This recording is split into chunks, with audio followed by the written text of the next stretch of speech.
Karma's a bitch. Hello, everyone, and how are you all doing today? I hope that all of you are having a fabulous, fabulous day. My naysayers family. Everyone seems to be here. I appreciate all of you coming today because today is kind of an important live stream. Today, we are going to be discussing Ash Mufareh in full. Who is he? How did we get here? How did he get here? What did he do before Onpassive? Why was Onpassive formed? How was it formed? And what's been going on with it? Just, for a little refresh. It's been a few years since I've actually talked about Ash and his whole background and fully gone into it. So I thought that it would be fun if today we do that. We have Jelly Stack and Chris is here and Joe. I hope that you can stay as long as you can, Joe. Little Miss Lulu, Violet, Mark B is with the grandkids. Have fun, Mark. Wes is here. Albs is in it to scam it as always. If I missed anyone, I'm sorry. But today I thought it would be important. I just really want to talk about who is Ash. And why is Ash such an amazing CEO for Onpassive? And look at all the things that he has accomplished in his life. So I hope that all of you go on this journey with me because, why did Onpassive start? Well, why does Ash say that Onpassive started? Okay.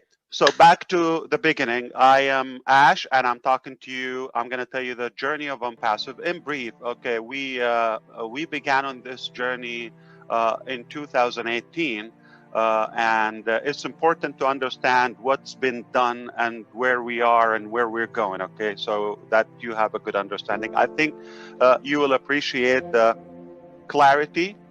Many of us may just came in and didn't have the time to catch up, so I'll make it much easier for you. So 2018, we decided to create a digital marketing platform.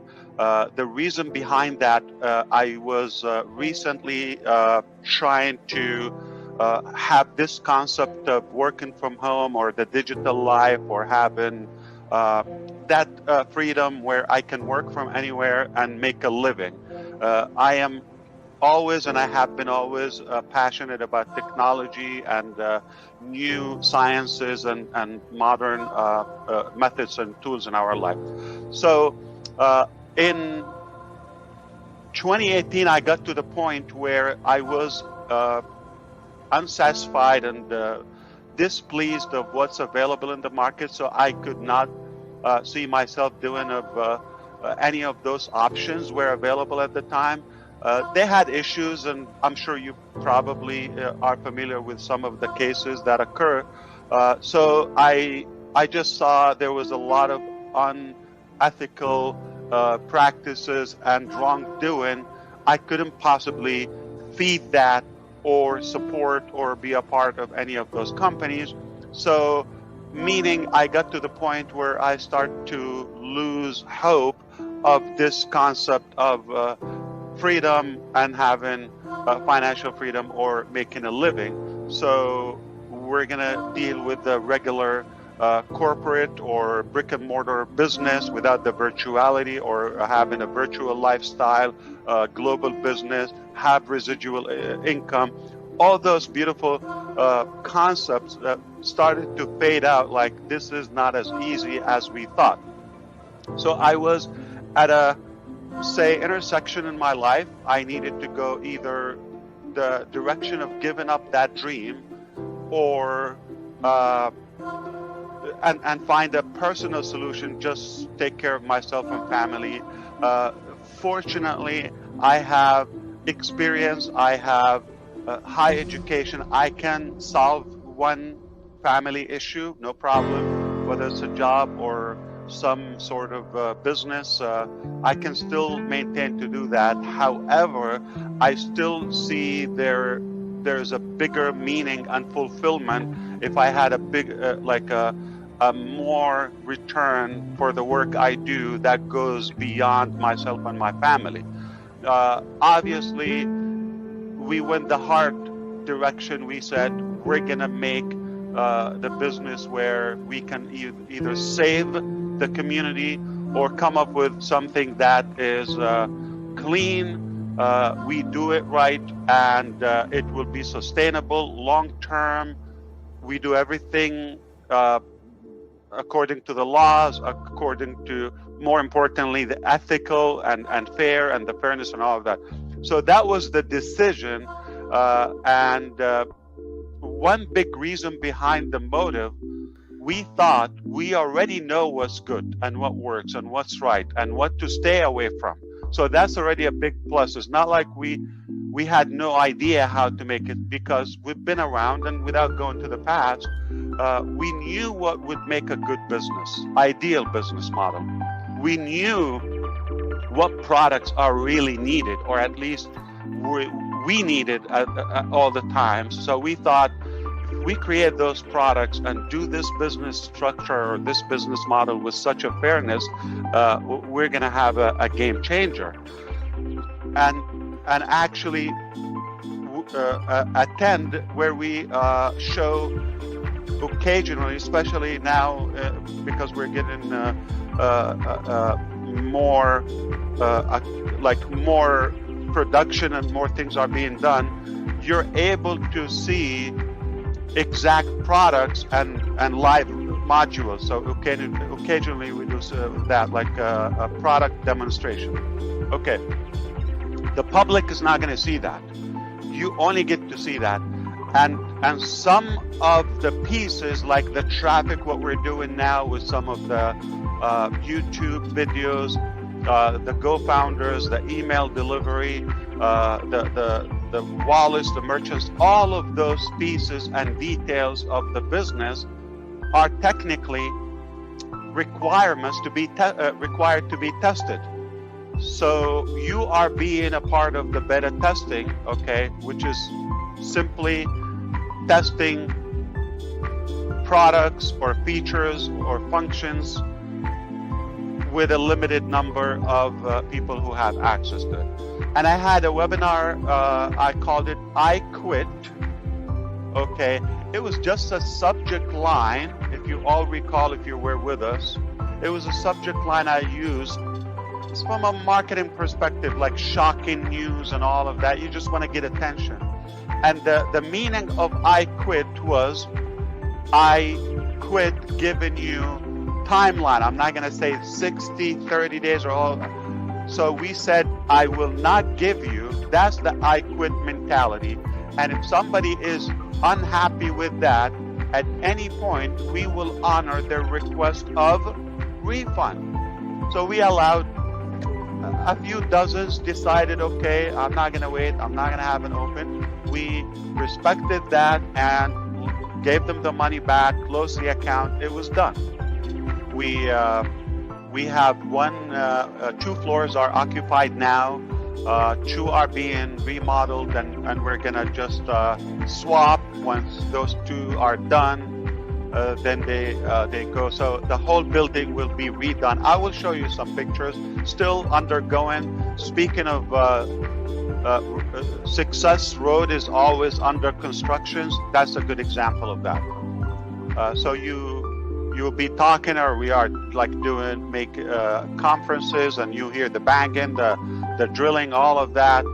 It's noisy, it's loud, but that's a part of the process.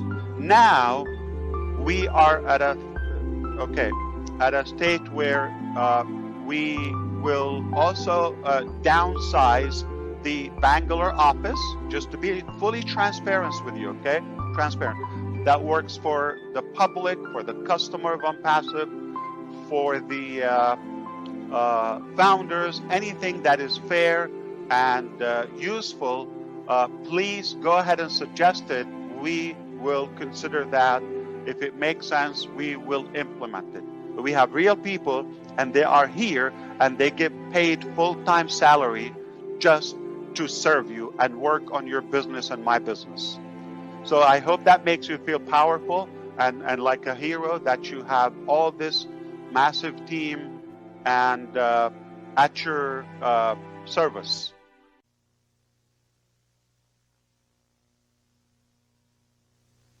My name is Ash Mufareh.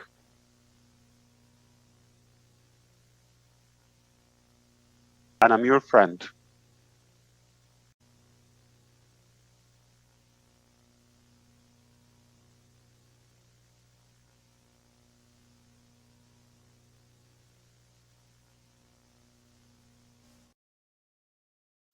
Yes, who is Ash and how did he get here? How was this scam formed? Where did he come from? What was he doing? This will be a very large presentation. Bear with me, everyone. This, of course, is Ash Mufareh, the man that you just watched in that lovely video where he is making tons of broken promises. And that video is from about 3 years ago. This is also Ash Mufareh, an earlier picture. You know, just for transparency's sake, as he would say. According to a website that was made at the time of Onpassive's conception, it says here, Ash Mufareh studied at the Intercontinental University of the United States and obtained a master's degree in information technology and electronic commerce. It was at this moment that he understood how the internet has the potential to change the world. In 2005, Ash Mufareh gained major member status as a Global Domains International GDI top producer, giving members the option to start their own online home business and earn commissions to secure their future financial needs. To this day, he still holds this position with pride. As Chris says, he paid for a MIT degree when the school was not accredited. We'll get there. He succeeded one by one, which I don't know what the fuck that means, by the way. I have read this several times, like, wait, one by one, like, there were several of him, and each of them took turns succeeding? Or, like, what is he talking about? Anyway, he succeeded one by one of something. Ash has been the founder and CEO of GDI Fusion since 2014. 5 years of unremitted effort have created him now. 5 years of effort before Onpassive created him. You have seen, you have realized, you have understood what the world really needs. Today, he has mastered the key to success and is ready to give it to you. Ash Mufareh quickly realized that online business was becoming a technology-driven industry. Few companies provide companies with comprehensive business automation solutions to achieve online success. Yes, few companies do provide companies, don't they? He also understands why only large companies can lead the market, while small companies are defeated by these companies. Do not drink every time I say companies, you will fucking die. And I'm not responsible for anyone who does drink and dies. Thank you. Many small businesses go to great lengths and use every resource to defend themselves. And that's just a bizarre thing to bring up, don't you think? This is at the very beginning.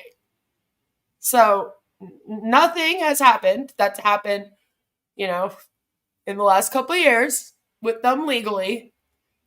Yet for some reason, they felt the need to say this. It's just bizarre to me.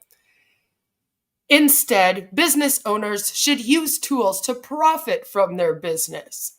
These tools can give you free time to, and I'm like, yeah, who would have thought? I bet you all of the other companies are coming to this page going, oh my God, profit from my business? I never thought of doing such a thing.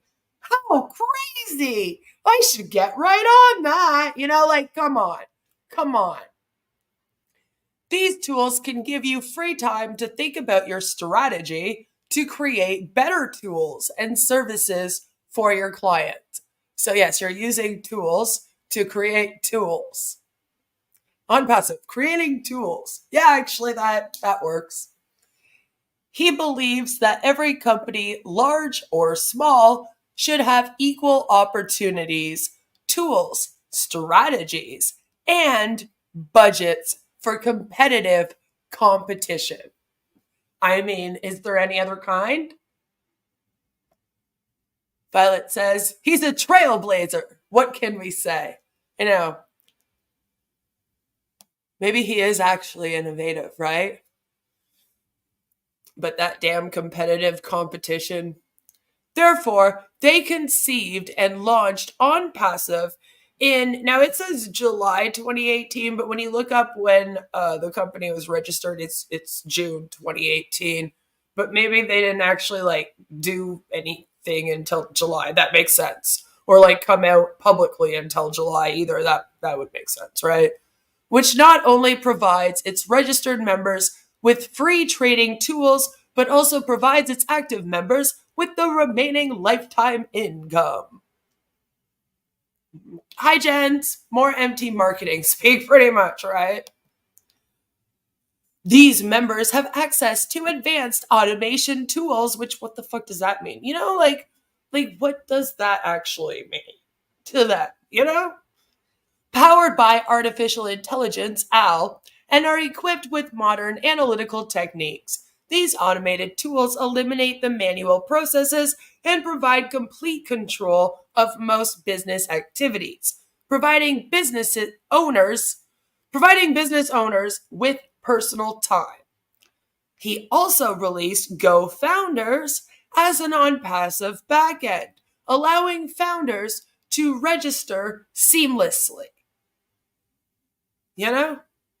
At the same time, and there's more, it should allow its founders, with the help of multiple tools shared with them on the platform, to build a team of active members who remain active on the platform. I mean, you don't want active members who are not remaining active. That would be awful. Yes, please use your words to communicate, not emojis. I do not know how to translate this. Thank you. It looks like they didn't do anything until September 2023. Right? And it's always written that they've done all of this great stuff. We know for a fact these products are great. At this time, there were no products. There was nobody building businesses or teams or anything, because there still isn't today. Really, But let's just talk about the university that Ash attended for a moment. So there's an article by the FTC here that says FTC sends nearly $30 million in refunds to people tricked into enrolling by school operators' lead generators. Career Education Corporation refund distribution, averaging more than $3,700 per person, is the largest per person average in agency's history. And it says here, in 2019, the CEC and its subsidiaries, American Intercontinental University, Ash's university, where he allegedly got his master's of information technology and learned all his great marketing skills, keep that in mind, AIU Online LLC, Marlin Acquisition Corporation, Colorado Technical University Inc., and Colorado Tech Inc. settled FTC charges that they use lead generators to engage in illegal conduct to market their schools. The FTC also charged that both the CEC and its lead generators illegally called people registered on the National Do Not Call Registry. And take it pretty serious there, that registry. The FTC is mailing approximately $30 million to more than 8,000 recipients on the day that was published. The average refund is more than $3,700 per person, the largest per person average in the agency's history. So it's just kind of funny to me that the first, like, even where Ash got his education from, they got in trouble for illegally marketing. And, just let that thought just linger for a moment, just makes sense, right? Now, as Chris brought up, there is also the fact that American Intercontinental University is one of those online diploma mills where you can basically just like pay money for your diploma. And there were a lot of people speaking out about it being a scam. I did a whole video where we dove deeper into that. I didn't want to get all into all of that again today, but that was also a thing. So I've already proved his education to be bogus, but I haven't brought this up yet. So I just wanted to make this known because I find this to be great foreshadowing. It's like, oh, I see. The place where he got his education was doing illegal marketing. Got it. Yeah. No, that makes sense. I believe it. Right? You know? So the scammer went to a scamming scammer school. Yep, pretty much. Pretty much. That's a good way to sum it up. Yep. Not only because the school itself is a scam, but even its marketing practices were illegal and got them into some trouble here. So, just good to know. File that away. This is Ash Mufareh's LinkedIn page as it is today. If you go and you look it up right now, this is what it will look like. Has this beautiful banner that says, "It makes no difference where we have come from, but it's where we end up that counts." I'm like, yeah, no one's ever said anything like that before. So as you see, it says he's the founder and CEO of GoFounders/Onpassive, and he aims to create a landmark in information technology industry. And he even has Onpassive listed there as his, occupation.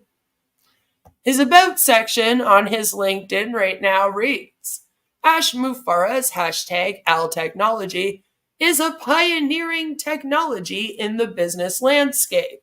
And I'm like, but there is no AI. And it says who? His decades of experience in business and technology have triggered him to innovate and develop disruptive technology for the business world. Disruptive? Okay. Chris says, Ash bragged that he got his Master's of Infotech degree in 4 months because he's so smart. Then he lets people assume he went to MIT, Mass Institute of Technology. Yes. And he also did some little tiny course at Harvard, and then, which was also probably online and free, by the way. They offer a lot of those. I found out because of this.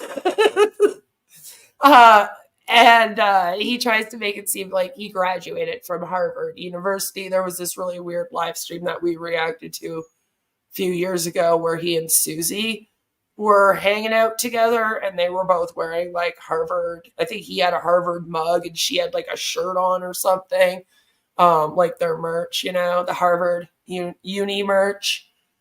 And they were very, very heavily implying that they had both graduated from Harvard, and that's just not true. And he doesn't even say so anywhere. So that's why it's kind of funny. We all end up in a grave, so more empty market. Yeah, maybe.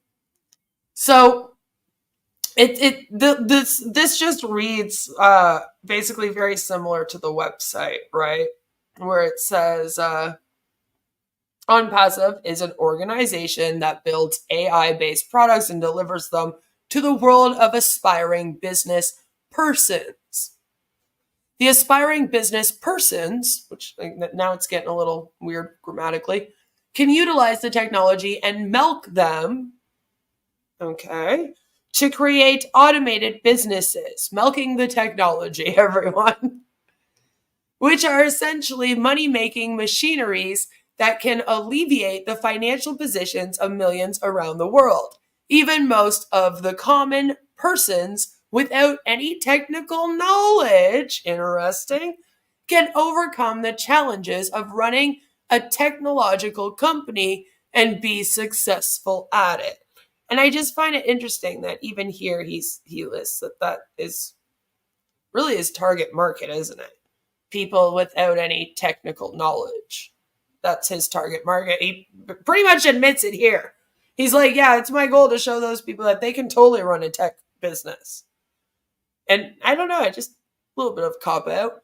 The businesses established via the hashtag AI platform deliver consistent yet growing results that are humongous. Nothing has happened.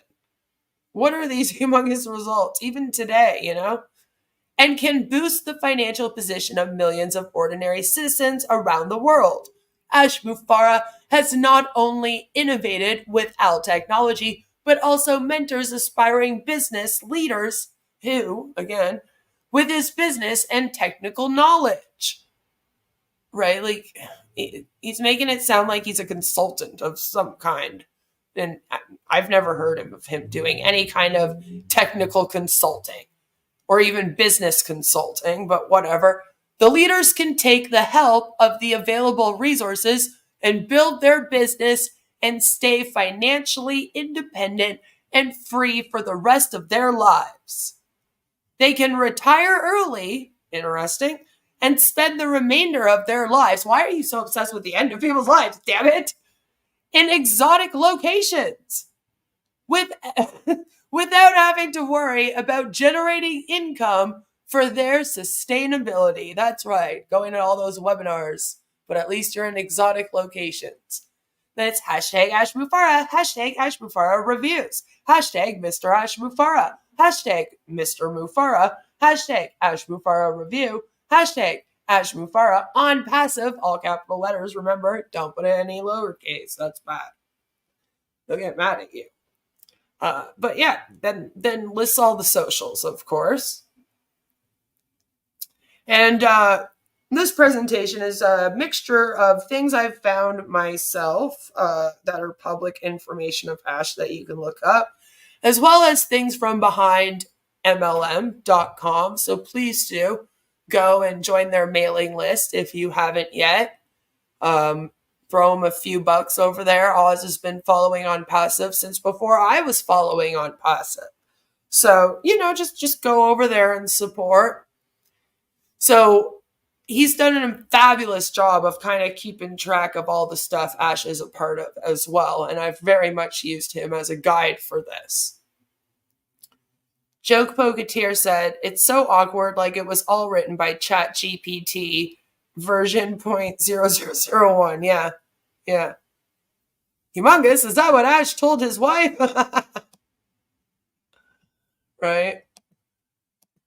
Chris says, founders will end up in a grave without ever making a dime from Onpassive. Probably. Hashtag queen. Hashtag queen of karma. Hashtag naysayers. So Oz found that the inspiration for a significant number of Onpassive products is GDI, Global Domains International, and I'm sure that you will too. An MLM company that Mufareh was promoting a decade ago. About 15 years ago now, right? This is actually Ash Mufareh's LinkedIn from before he was in Onpassive. Yes, he has another one that he no longer uses. Why he no longer uses it, I don't know. It's weird. But this is his old LinkedIn. And as you can see, it's Mr. Ash Mufareh, Master Affiliate, Marketing Systems Creator, Artificial Intelligence. Plus, he's a 3D printing partner out of Orlando, Florida, United States. That's him, right? That's where he lives. Yep. And as you can see, he lists American Intercontinental University. So this is now him saying, yes, I went to American Intercontinental University. And you'll see him. He also lists GDI Fusion, which is his very first scam, I'd say. Under experience on that LinkedIn, it says CEO and founder of GDI Fusion from June. He really likes June 2014 to present, where he says it's 10 years, 1 month. And then he lists all of the places where there are people that signed up to GDI. Luckily, there weren't offices in all these places. It's not like Onpassive where he opened up 7 different offices for no reason. It looks like he just kind of listed off where his buddies had joined from, like Dallas, Texas, San Francisco, California, San Diego, California, oh, okay, cool, thanks. But then it also has here that he's a master affiliate and top producer at Global Domains International, March 2005 to present, meaning that he still hasn't really left GDI. And we don't really know if he's left even to this day. We still think that it's his plan to use GDI and to kind of have Onpassive as a front, but then people will be buying their domains from GDI, and he's going to make like it appear like you're buying it from O domains, but it will actually be through GDI instead. That's what we're kind of thinking is going to happen here. That's just my opinion about what I believe might happen. And I know that some people out there share that with me because we've talked about it in the past. But here it is where he says that he's a top producer in GDI, the .ws affiliates, and he has a world record for signing up, recruiting 306 people to the GDI scam within 7 days. And as you can see, I guess he is pretty proud of it. I mean, he did list it on his old LinkedIn. Why he decided to make a whole brand new LinkedIn when he started Onpassive? I don't know. But, it's good to know where people come from. Again, the education is American Intercontinental University, where he says he has a Master's of Information Technology and E-commerce, and he puts that in brackets MIT. And then he also says information technology again, which I'm not, okay. And I guess he claims that he did that from 2000 to 2002. But as Chris brought up, whenever he brings up his education, he says he's been doing it for a different amount of time. So it will go from 2 years to 6 months to 2 months.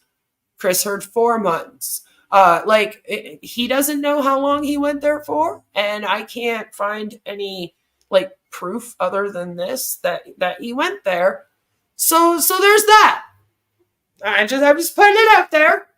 But on his old LinkedIn, he's saying he was there from 2000 till 2002. Maybe it'll look better on paper. I don't know. Then it says licenses and certifications. And this is a bit weird, right? It says he got his Master's of Information Technology and E-commerce from the United Latino Students Association. And I'm not Latino, so I'm sorry, but I don't know what that is. What does that mean? I do know that at my college, we had all kinds of different student associations. We even had the student association, which was the head of all the student associations. You know what I mean? And they had their own office upstairs in St. Lawrence College in Kingston, Ontario, Canada. And so I'm like, is it kind of like that? Just some association that people that are maybe Latino and going to this university might join as a club,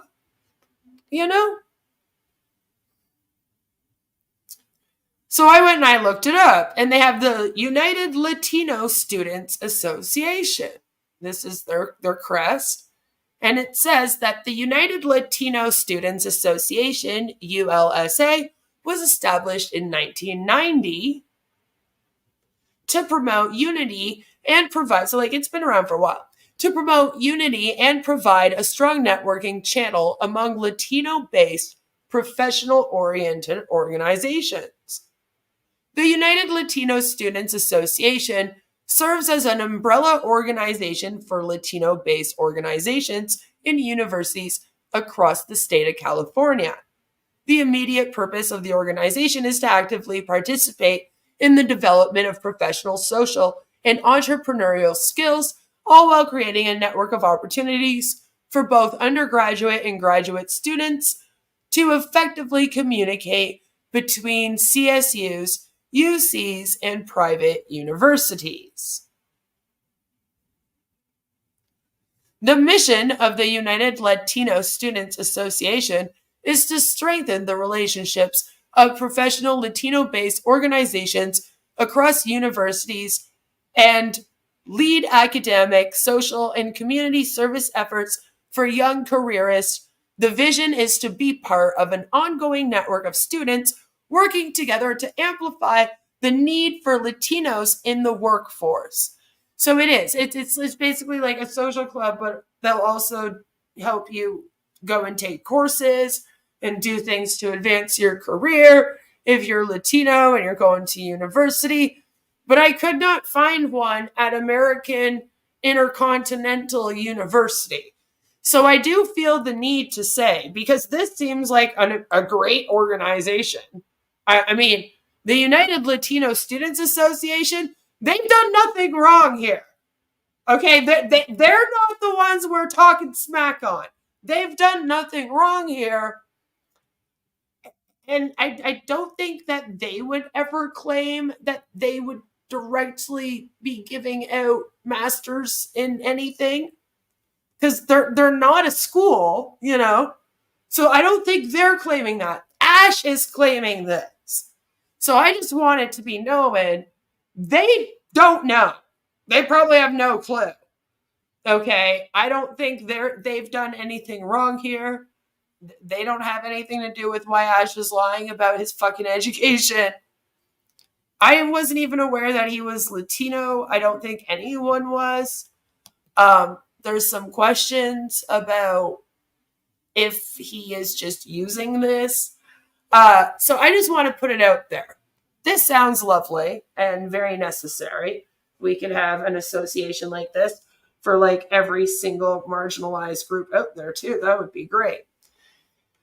Honestly, we need it. But yeah, they don't have anything to do with Ash. Ash is just claiming with his education here that they gave him a master's of information technology and e-commerce. When I looked into them, you know, I was like, they're not a school. They're not claiming that. He's claiming that. Maybe he was just a part of the group while he was going there somehow. But so far, I have not found any connection, by the way, from the United Latino Students Association and the scammy universities that we were talking about. I also want that to be known. I tried to find proof that they were a part of American Intercontinental, and I couldn't find that American Intercontinental was associated with the United Latino Students Association whatsoever.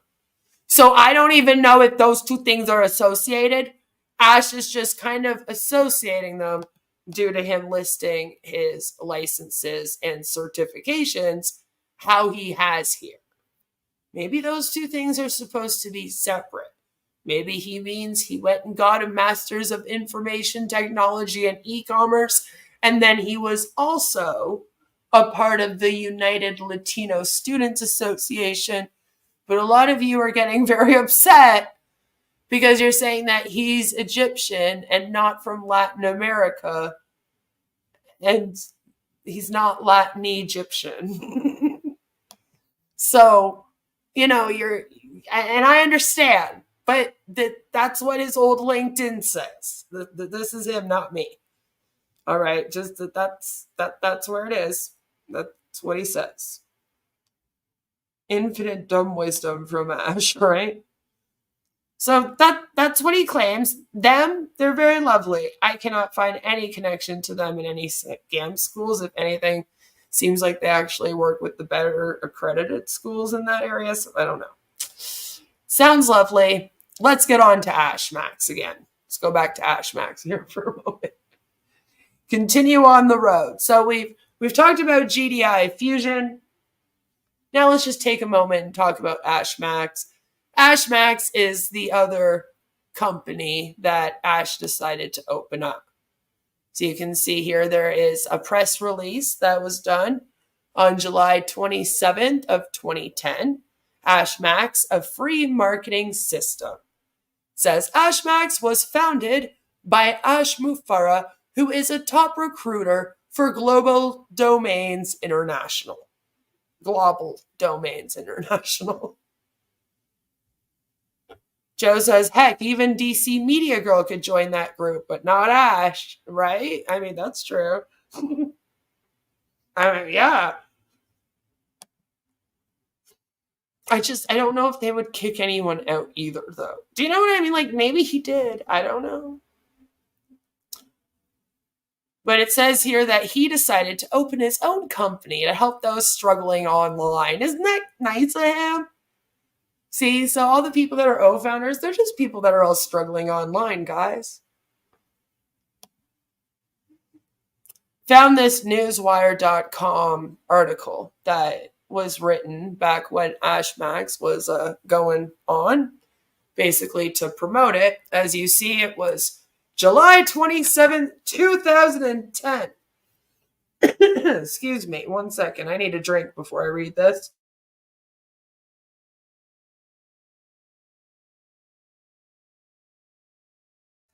All right, so AshMax successfully integrates two programs, which are GDI and Freeway to Success.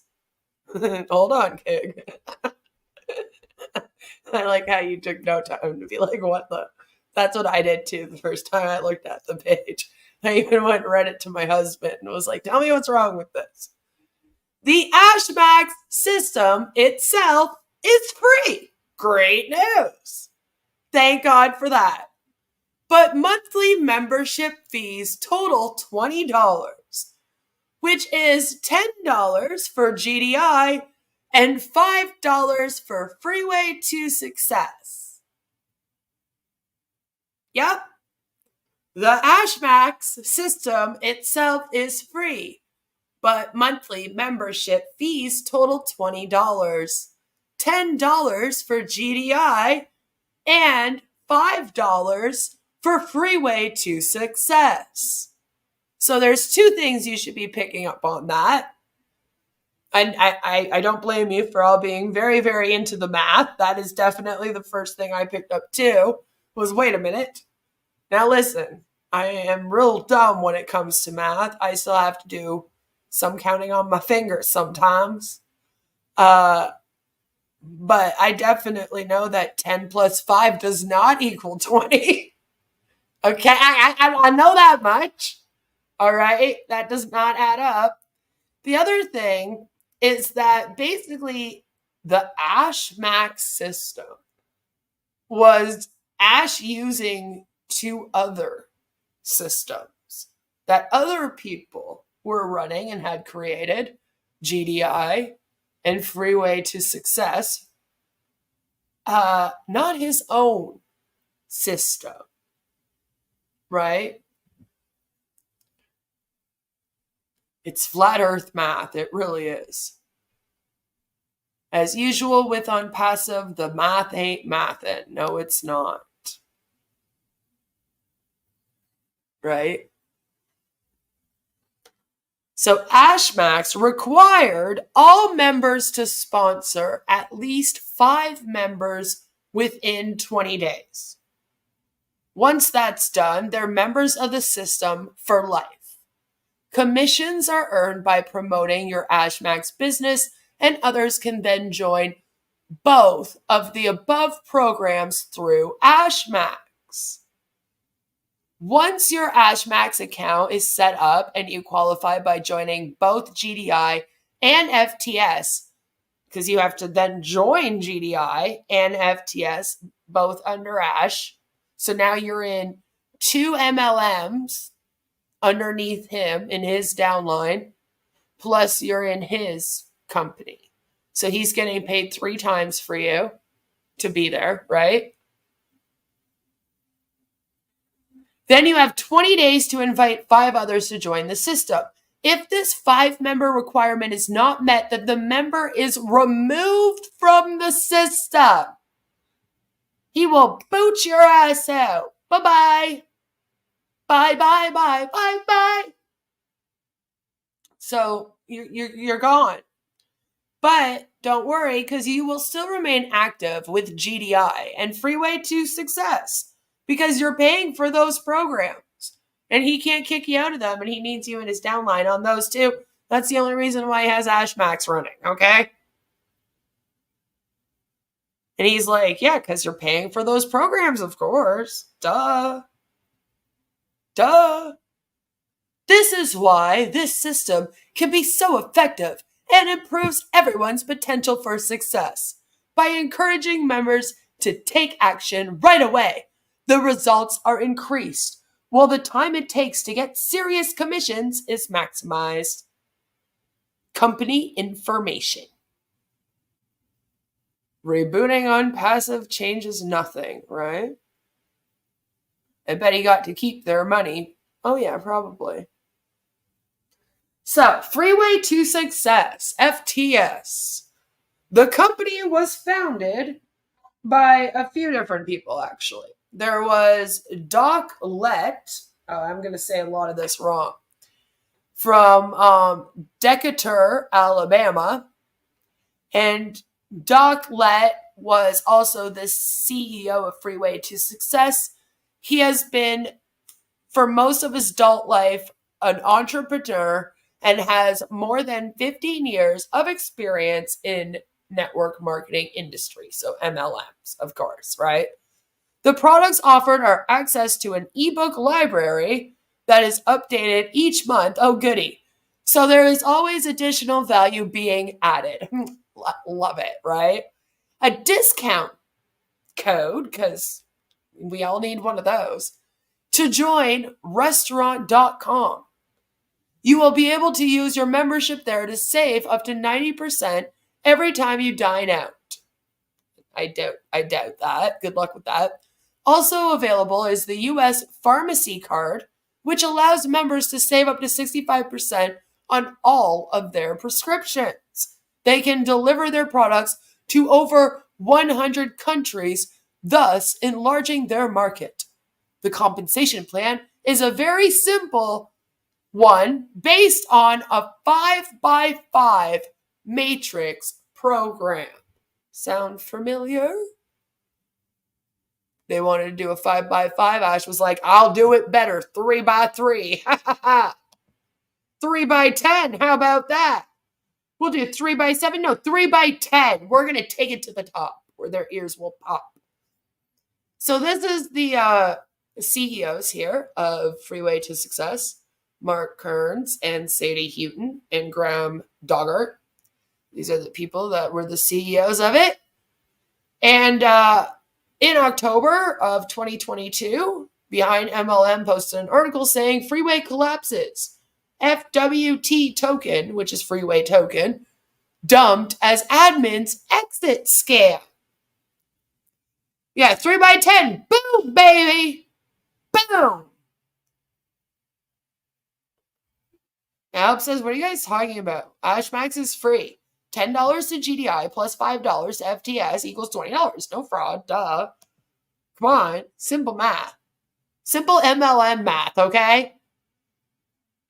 So it says here, the Freeway Ponzi scheme has collapsed. I'm like, oh no. Boo-hoo. So upset. Agent Shilbot says, I hear the word matrix and instantly know it's a scam, right?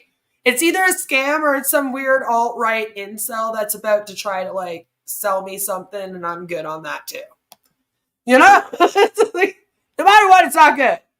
Not good. They're either talking about black pills or they're talking about scamming people. Just stay away. The admins running the scam have cashed out, plunging the Freeway token off a cliff. And here it is. Here it is just crashing. All right. It was kind of like a Bitcoin thing. So, it failed. It crashed. There it is, collapsing. Boom. Collapsing on the market. In a recent October 15th, 2022 marketing video celebrating positive growth, Sadie, here, one of the CEOs of it, boasted $1 million had been invested into Freeway across the first week of October. Very big lies. Very big lies. This is the history of how Ash has uplifted humanity and was anointed by God. That's right. If your token is less than 0.1 cent and goes to even further less than that, is it really crashing? I think when they first sold it, it would be worth something because they did have somewhat of a little following. Excuse me, kind of like Nilo Life has a following. It's kind of similar to that. Pretty similar to that. Forced Matrix is magical sauce. Tastes like salty cum. Freeway's collapse was preceded by a purported hack in July of 2022, which is just awesome. Gotta love that.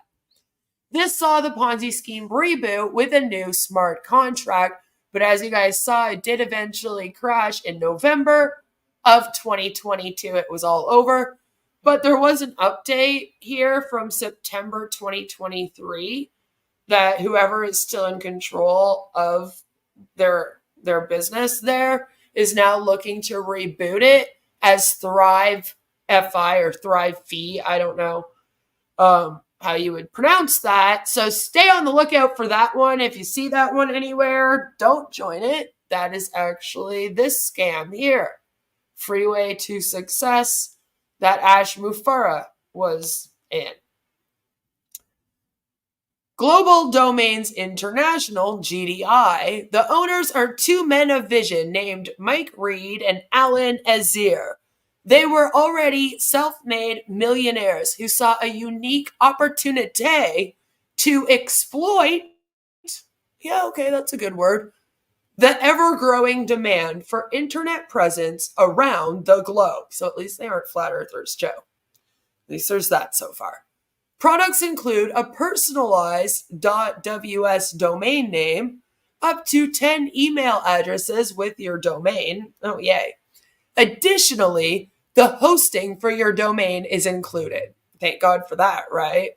Be kind of weird if it wasn't.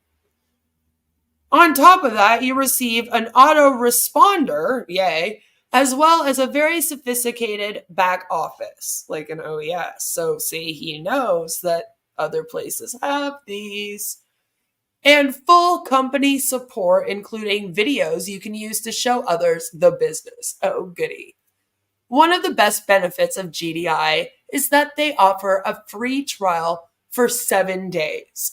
But do you know what? Onpassive will give you one for 10 months, maybe even a year, just so that they don't have to pay you. It's great. AshMax is a simple to use system. The concept is sound, and the idea that everyone must get 5 or they don't get to stay is unique. That's a word for it. But the bottom line is that most people don't just join a system. No, guys. No. They join people. Failure comes from spending the wrong much time marketing a company or product. Success comes from branding and marketing yourself as an expert. Does this sound familiar? This reporter, and then he turns into a reporter. This report was brought to you by Joe Rispoli from the AshMax scam. That's basically what happens here. This reporter has been a member of AshMax since inception. I don't know why, but maybe because it's Onpassive. I read Inception here, and now I'm thinking about babies being born. And I shouldn't be. That's That's conception. That's a different word. But now it's like everything now brings my mind to that, because for the last 3 weeks, I've heard nothing from like Ash, Marty, Chris, Red. It's all like babies being born talk. All right. And it's very bizarre. They keep comparing the company to an unborn fetus. And I'm just having a hard time. Damn it, I'm having a hard time with it. All right. And I need to stop. Stop going there. I need to stop going there at this moment. But yeah. This reporter has been a member of AshMax since inception and has put together a system of duplication that can help anyone with their business. He currently resides in Newark, Delaware. So Joe here, not our Joe, this Joe, joined a system to have a system, sell 2 systems so that people could be a part of at least 2 different MLMs at the same time. Woo! Go Joe! For more information, you can contact Joe. And of course, he's not in AshMax anymore because AshMax didn't last that long. All right, and it's not like Onpassive. Such ugly babies. Damn it. Damn it. But yeah, AshMax didn't last that long. Now, Friday, June 27th, there was another article.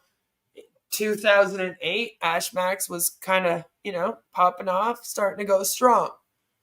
And this one reads, Ash Mufareh is the founder of AshMax, a fairly new network marketing opportunity combined with Global Domains International, or GDI. He has been known in the industry by some for a little while. Sorry, it's just I can't get through it without cracking up. He's been known in the industry by some. So he's known, but only by some, and only for a little while. Not a long time, just a little while. Okay, a little while.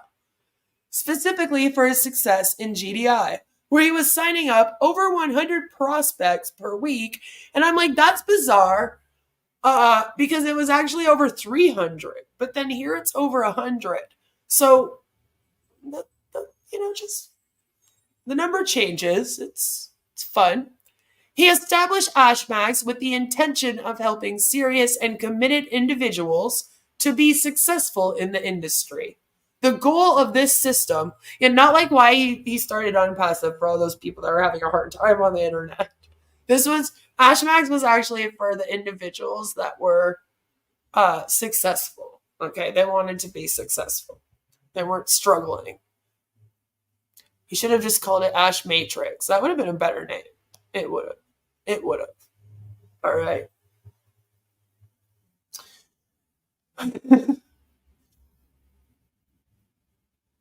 The goal of this system is to help people get off to a fast start by signing up 5 people in 20 days, which you have to do or else you're booted out.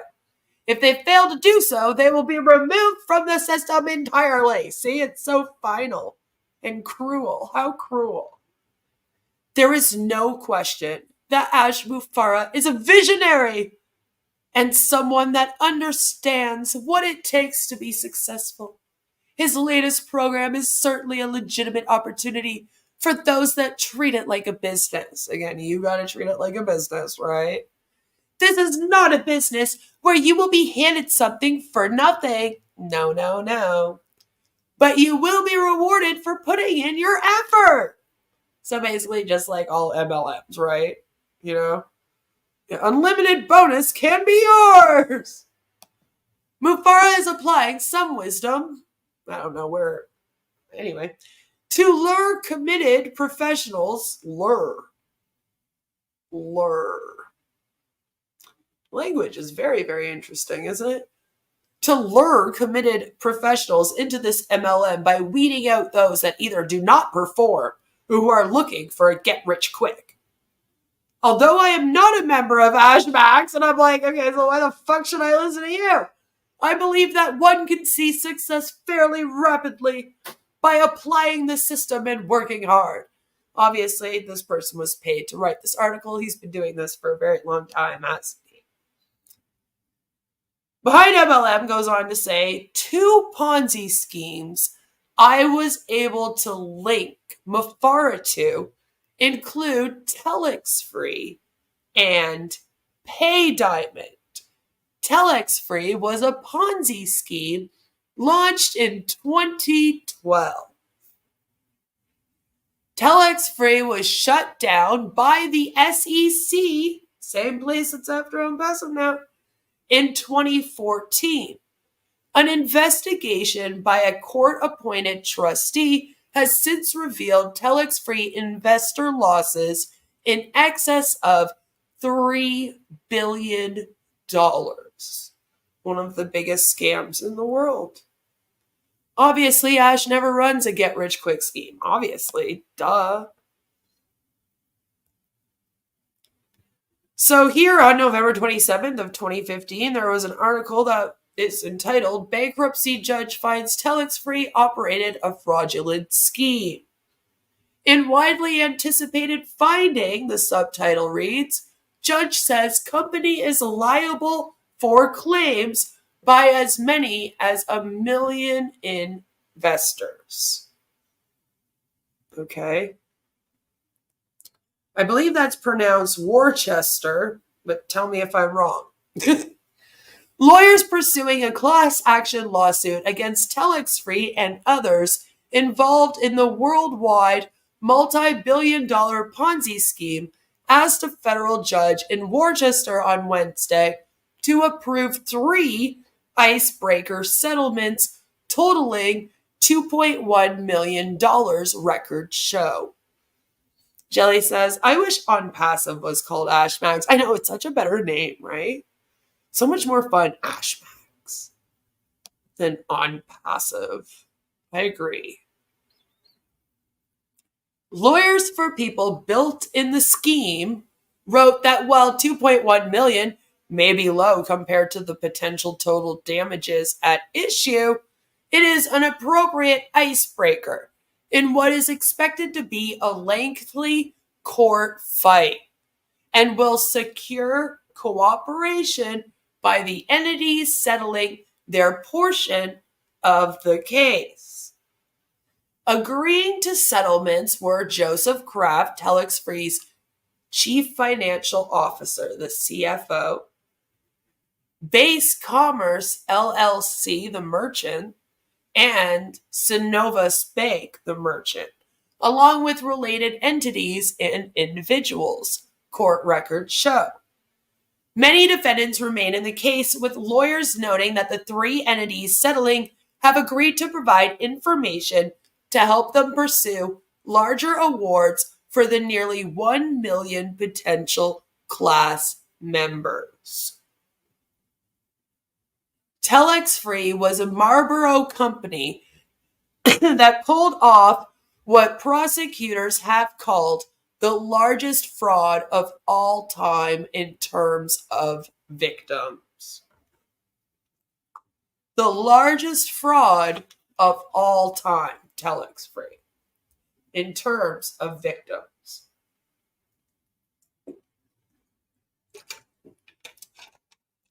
It says the company disguised itself as an internet phone service company, but was really a giant pyramid scheme, they have said. The company's former president, James M. Merrill, was sentenced to 6 years in prison in 2017. Hi, Sherry. Good to see you. I hope you're having a great day.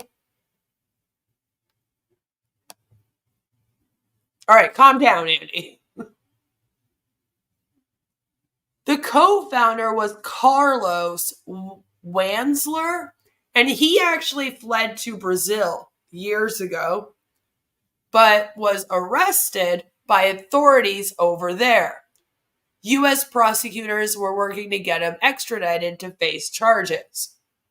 He was caught trying to leave the company's Marlboro office with $38 million in cashier's checks as it was being raided in 2014. He has agreed to pay $100,000 under the settlement agreement put forth for final approval Wednesday. He also agreed to pay $300,000 to the SEC via a separate settlement in 2017, court records show, and relinquished other assets to a U.S. trustee in bankruptcy court. The other defendants settling, Base Commerce and Synovus Bank, have agreed to pay $1.58 million and $425,000 respectively.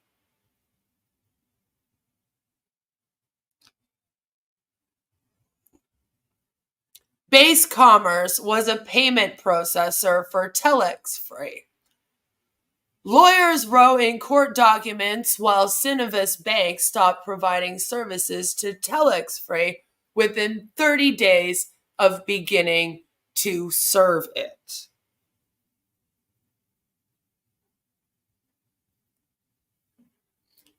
In a marketing video uploaded to YouTube in 2013, Ash Mufareh downplayed Telex-Free's legal issues in Brazil, which, as you just heard, is not really something to downplay, especially as someone that's running a business themselves, right?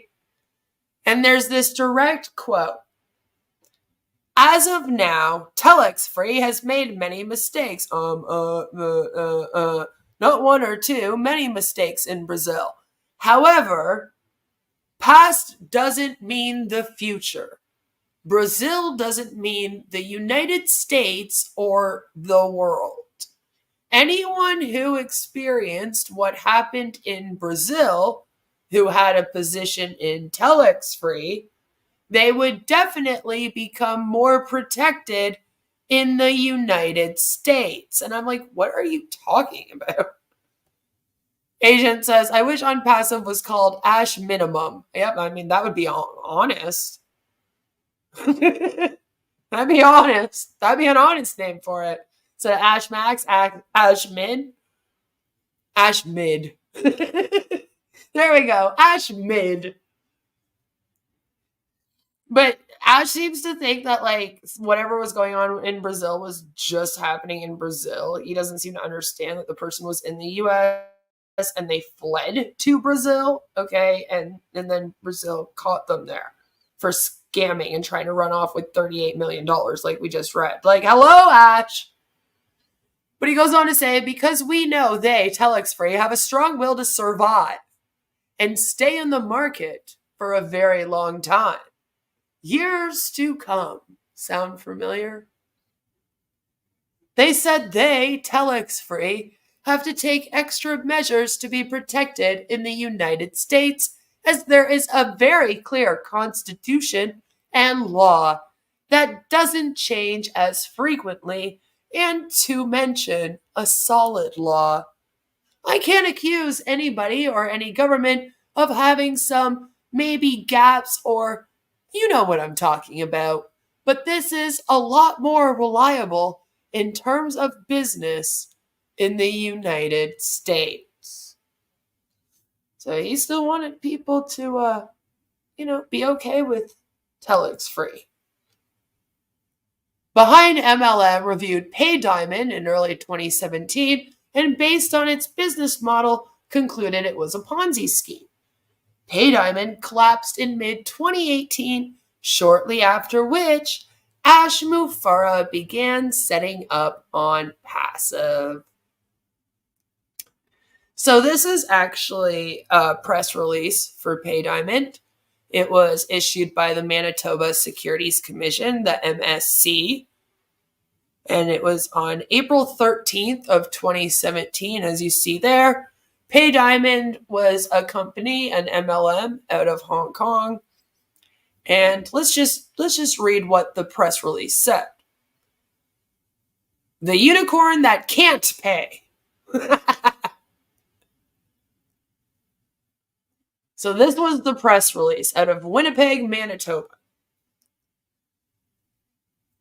It's a diamond deal is no golden opportunity. That's what they're warning. It says they warn diamond deal is no golden opportunity. The Manitoba Securities Commission, MSC, and the Winkler Police Service are issuing a joint warning to Manitobans about PayDiamond.com, an internet-based diamond distribution company purportedly operating from Hong Kong. Excuse me. Evidence indicates the company may be operating a so-called pyramid scheme which has cropped up in Manitoba. In a pyramid or Ponzi scheme, investors are promised high returns. They operate by paying interest to investors with money brought in by new investors. These new investors are attracted by stories of people claiming to be getting high returns, and in some cases, by receiving small amounts of money back in the early stages of the scheme. These schemes inevitably collapse. The investors lose money. Pay Diamond's model is to raise money from investors, which is pooled into a fund to purchase raw diamonds, which the company purchases, cuts, polishes, and markets, and we don't know if they're blood diamonds or not. Investor returns are allegedly from the profits of the pool they have invested in. Investors are called affiliates and buy in between $200 and $36,000. Yes, there were people that paid $36,000 for this for terms up to 50 weeks. Then you got to pay it again, you know? Investors are supposed to receive a weekly payment until the end of the term when the diamonds are sold with profits to be split with the affiliates. And then, of course, you do another cycle and another cycle. At least that's what they were hoping for, right? There's a heavy emphasis on recruiting new investors, says the MSC investigator. An affiliate is paid based on the amount invested by people he or she recruits. This is a red flag. Additionally, the affiliate memberships may be considered a trade in a security, and Pay Diamond is not registered to sell securities in Manitoba, and Ash is not registered to sell securities in any of the provinces in Ontario, in Manitoba, the Yukon territories, Quebec, Saskatchewan. You know, just throwing that out there, Ash. I know that you are not registered to sell securities either in any of these places. I'm in Canada. Just thought I'd remind you. MSC has recently received calls about the legitimacy of Pay Diamond, while the Winkler Police Service has received reports of local residents who have been recruited into the scheme. We are aware of a Winkler resident who has recruited at least 5 individuals into the scheme. And that's from Constable Chris Kalansky of the Winkler Police Service. So the police got involved with this here in Canada. This individual has convinced friends and family to invest in Pay Diamond and has profited through recruitment fees. This is a classic pyramid Ponzi scheme model.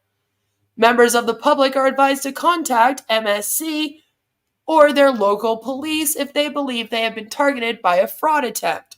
MSC's anti-fraud line is 1-855-FRAUD-MB, or you can go to the website at recognizeinvestmentfraud.com.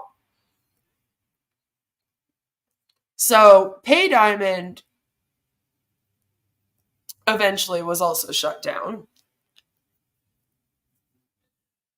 And then we get on to what Onpassive is. So I think now would be a good time for a commercial break. We're just over halfway done. So we're going to take a short commercial break. And then we are on to, why did Onpassive start? Today's video is brought to you by... Do you have a berserker demon? You may think that's a strange question, but I've dealt with berserker demons. What's a berserker? The word describes ancient Nordic warriors who fought with uncontrollable rage. This is where we get the expression, he was so angry, he went berserk. In the days of Vikings, berserkers would enter a trance before battle to get supernatural strength. They fought with a frenzy. Sound like someone you know? As we say, they lose it. Explosive anger can come from frustration, feeling disrespected, trauma, mental and hormonal issues, and drugs, but uncontrollable rage can be demonic. As an exorcist, I've dealt with berserker demons. If you've got one, you'll need more than anger management therapy. You may need an exorcism of a berserker demon of anger. That's inhuman. I'm here to help at boblarson.org. Whoa, looks like you got a bit of a tangle in your dangle. Did you know that more than 8 out of 10 hose owners die each year? Not anymore. Hey, turn me on and watch my hose get huge. My mom always told me I was a grower, not a shower, and boy was she right. And if you squeeze me in the right spot, all my raging fluids will come flying out of me, and instantly I'll retract to my small, natural, convenient size. Amazing! Oh, yep. Shout outs to all my flowers and growers out there. And just like a real snake, it can contract and expand like an accordion. You know, we really wanted to name it the Snake Hose, but that's the title of a gay porno. I mean, I've never seen it, but lizard's close enough. This is my next door neighbor, Sharon. She didn't know I was filming her. She also didn't know I had my hose in my hand, too. If your hose weighs more than 15 pounds, I feel sorry for you. You see, women prefer light, dainty, petite hoses. You don't want to be walking around with a big honking nanner. Oh, Sharon. Whoa, watch the... Whoa, don't get it caught on the thing. Whoa. Hey, buddy, watch where you're going. You don't want to end up like that guy, still using a standard hose, not going anywhere, and he's fucking bald. Fuck! Look at my hose, people. Oh, yeah, it's growing fast, and it's not kinking up anytime soon. Now, I don't know who lives here, but it's time to wake up. Behold, the full length and girth of my hose and its full potential. Hey, can't you see I'm filming a commercial here, you fucking asshole? Wah! Take that, fuckboy. No one fucks with my hose. The lizard hose is about $30. You get 25 feet. That's like, just a little bit more than $1 per foot. Now, fuck it, we'll give you 2. That's 50 feet. Get fucked. Come on, touch it.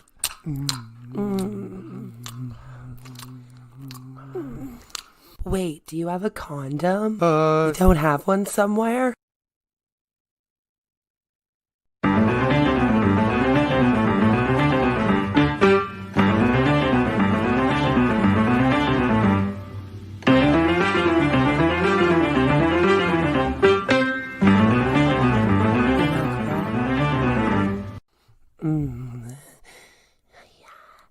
Yes. Oi, excuse me there, sir. Do you have these directions? Sure, you just go down that way and make a turn. Don't let her know that your dinger is almost a no-go. Get Tiny Dinger condoms to you discreetly. It's very important to choose the right size, so make sure that you get your tiny size. Don't be caught without a condom. No. Get Tiny Dinger condoms, a YouTube streamer's favorite brand. Located at your local CVS pharmacy, Rexall, Shopper Drug Mart, Walmart, and in your favorite streamer's nightstand.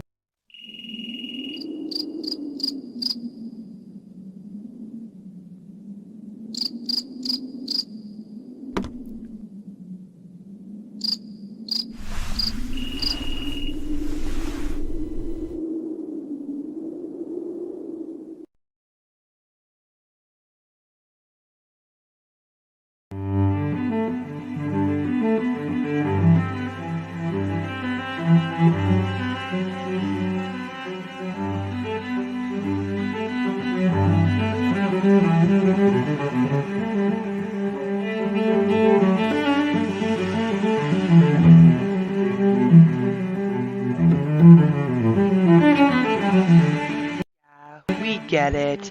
You're into feet and not many girls are also into feet, but you finally found your dream woman. We got your souls covered now. Brought to you by the same people who brought to you Tiny Digger Condoms, trademarked, a YouTube streamer's favorite brand, and the same people who brought to you Sexual Endorphin Spray, trademarked. We have now created the Foot Fetish Fantasia Spray. When you're rubbing on her toes, take a deep breath in and smell the sweet aromas of the toilet bowl, the tire shop, dead flowers, and your nana's perfume. After all, it will turn you on more than just her pinky toe will. This little piggy has been to the market and grabbed themselves a bottle of the Foot Fetish Fantasia Spray, trademarked. It made it so much easier to wake to my ex-girlfriend's feet after she posted up her beach trip vacay photos. Grab your bottle now and make that nasty foot fragrance vanish just like a ghost. Located at CVS Pharmacy, Shoppers Drug Mart, Rexall, Walmart, Kmart, Chaz R Us, and in your favorite foot fetishist nightstand. Are you getting upset with people's freedom of speech and consumer protection laws that allow the public to speak out about your scam? Are you giving YouTube creators false strikes in order to continue preying on vulnerable people? Is it getting hard to hold it in? Hold in all the bullshit? Well, introducing Tiny Digger Diapers, the adult diaper designed for the man baby deep down inside who's always on the way to the top where his ears will pop. With our FlexiFit technology, Tiny Digger Diapers moves with you whenever you sit on your chair, sit in your RV, sit on a boat, or sit in your home office paid for by the people you scam. The Secure Lock Core offers unmatched absorption for when you're full of shit, which is most likely all the time. These diapers keep you dry and comfortable so you can attend all 500 hours of webinars this week and not miss your chance to sign up a homeless man to your scam. Maybe he also needs the diapers, huh? Brought to you by the same people who brought to you Tiny Digger Condoms and Fantasia Foot Spray. Buy Tiny Digger Diapers today. Located at Shoppers Drug Mart, Rexall, Walmart, Target, your local CVS pharmacy, and in your favorite con artist nightstand. No matter where your day takes you from webinar to webinar, you will always be dry and you won't have to cry. Thank you for listening to a message from today's sponsor. So Jelly Snack said, with all this evidence, it baffles me that founders believe Ash is a good guy. And I think what the problem is remember when Derek was up here and he was all, where are you getting your information? You should only be getting it from Ash and the Onpassive website. Like, that's part of the problem, is this coercive control. This hold that Ash and these top founders like Marty will even say, don't Google them, you know? They say that and people are like, okay, all right, I won't look it up. Sounds good. It's very, very bizarre, but it's happening a lot. I like this. Diamonds. Ash is mining them from the Yukon Territory. Yes, he is. So, I've told you guys who Ash was up until Onpassive. So now I thought we would just kind of go through some Onpassive stuff here. So both the Onpassive and GoFounders website domains were privately registered in mid-2018, in June of 2018 to be exact. The Onpassive website is currently a placeholder that claims only qualified founders accepted in pre-launch by invitation only. And this article was written again, long before I began covering them. I believe it was in 2019. A video on the GoFounders pre-launch website presents Ash Mufareh as Onpassive's founder. On Facebook, Mufareh, on the right here, cites himself as a CEO and founder of GDI Fusion, which is a marketing team within GDI, right? The Global Domains International. It was basically the Ash and his marketing team. Hello, as seen by a subscriber. I hope you're having a good day. So, like, the GDI Fusion was Ash's marketing team. And then he just kind of, like, had people signing up for GDI under it, and then also Telex Free, whatever other companies he was in at that time, that was his first AshMax, if you will. Going further back, to 2010, Mufareh launched AshMax, a recruitment-based matrix scheme. These days, Mufareh promotes various passive income scams to a closed group of investors who follow him from one scheme to the next. And who do you think those people are? Maybe it's like this. Stop going there. Or maybe this If one. that's a cult, call me Reverend Jim Jones, okay? Let's go to Guyana, all right? No joke. Maybe this guy? Of what Onpassive is, remains to be seen. Maybe. I'm Mike Ellis, by the way. And even possibly...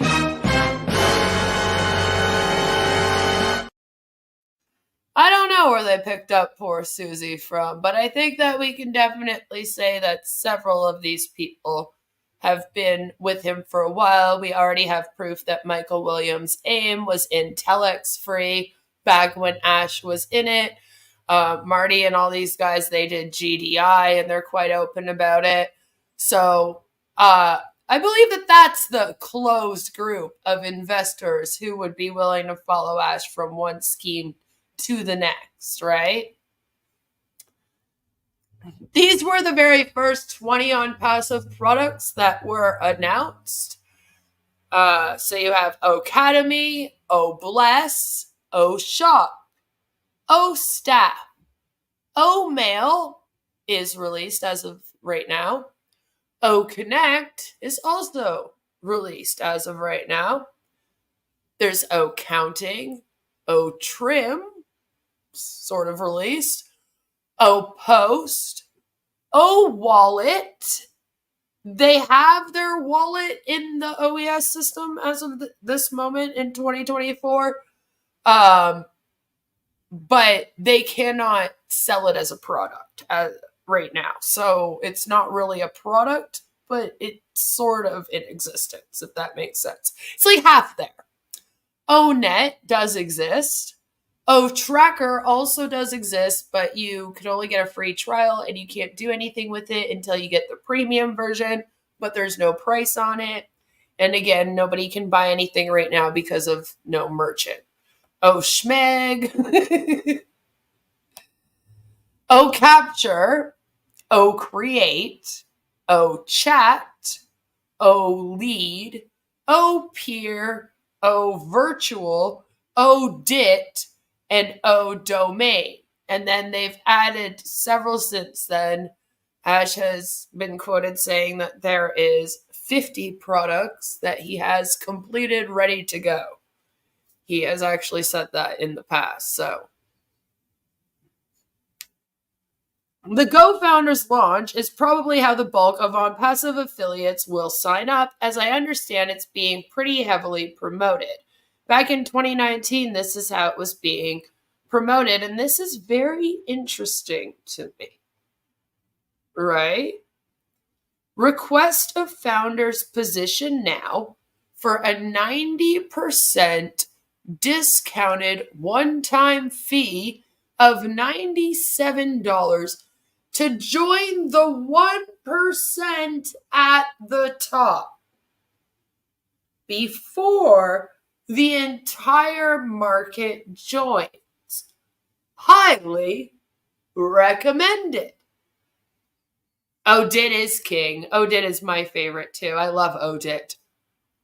But the way that this is being promoted here, it implies that they already know that only 1% of the people in this are going to be successful.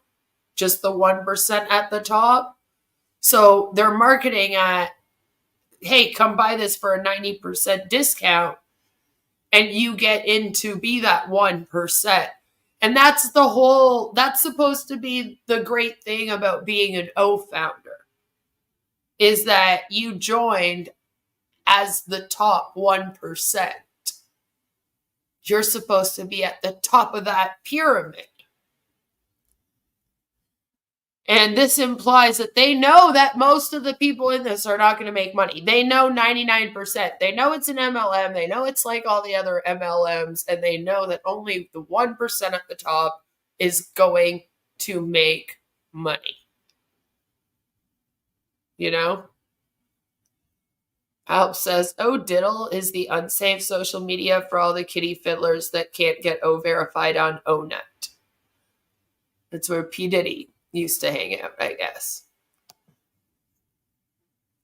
But yeah, I just find it interesting that they pretty much say it here. like that's the incentive, is that you have to be a part of the 1%. Then it goes on to say, Go Founders was a simple matrix-based pyramid scheme. Okay, good luck.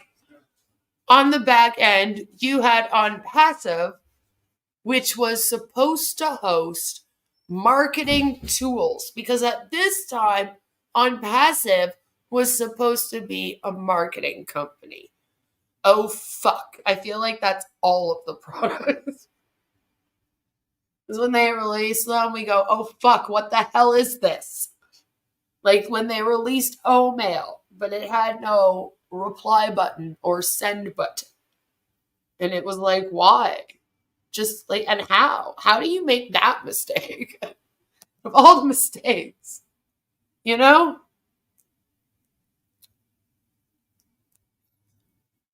So at this time, Onpassive was just like, oh, we're going to market your business for you. They were all about marketing and having all these different marketing tools. Basically, it was just like AshMax, GDI, Fusion, etc. On or around April 24th, Mufareh pulled the plug on Onpassive's website, the first quit. In a founder's private meeting broadcast on April 25th, Mufareh claims he's been told he's a workaholic with a very serious addiction. Addiction to work. He says, I don't know how to live anymore without work day and night. I forgot myself, my life, my family, my health, my basic things. And what happened is, an accumulation. Even a doctor told me, if I don't stop, my body will stop me. Mufareh, on the right here, goes on to claim everyone around him is unhappy. Which, I mean, if you hung out with him, would you be happy? And that Go Founders and Onpassive is not more important than my health or my parents. I have to do things differently now. I have to listen to my body, to my doctors, to my family, and to my parents. Okay? And I think you don't want me to pass away if you really care. He's been guilt tripping and emotionally manipulating these people since 2019.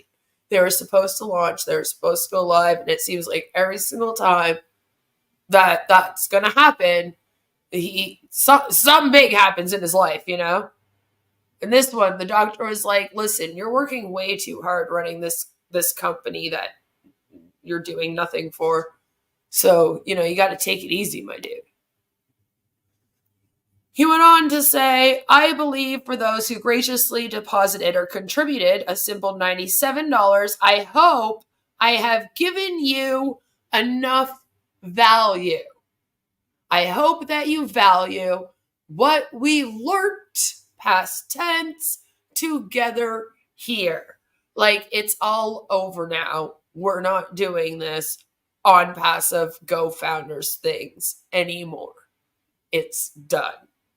And this was because they were supposed to launch. They were supposed to have products. People were getting antsy. People were saying, where's our products? What's going on? Like, are we going live? When are we launching? So he had a little, upsetty spaghetti problem. It's only the US that would say learned. Jelly. Here we would also say learned. And it's funny because I've had people in the US be like, oh my God, Queen's so dumb because she said the word learned. Here it's also learned. I don't know. It was allegedly proper English at one time. Chillax, it's a done deal. Just he quits. But he quits.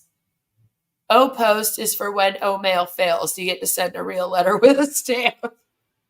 It also gets lost. It gets lost along with their Singapore office, you know? It's wherever that is and wherever the second floor of the Burj Khalifa ran off to.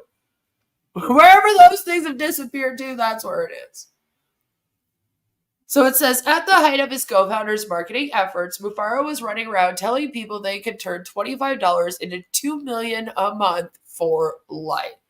And here it shows somebody posting up this thing saying, please watch this 23-minute presentation posted by Mr. Ash Mufareh.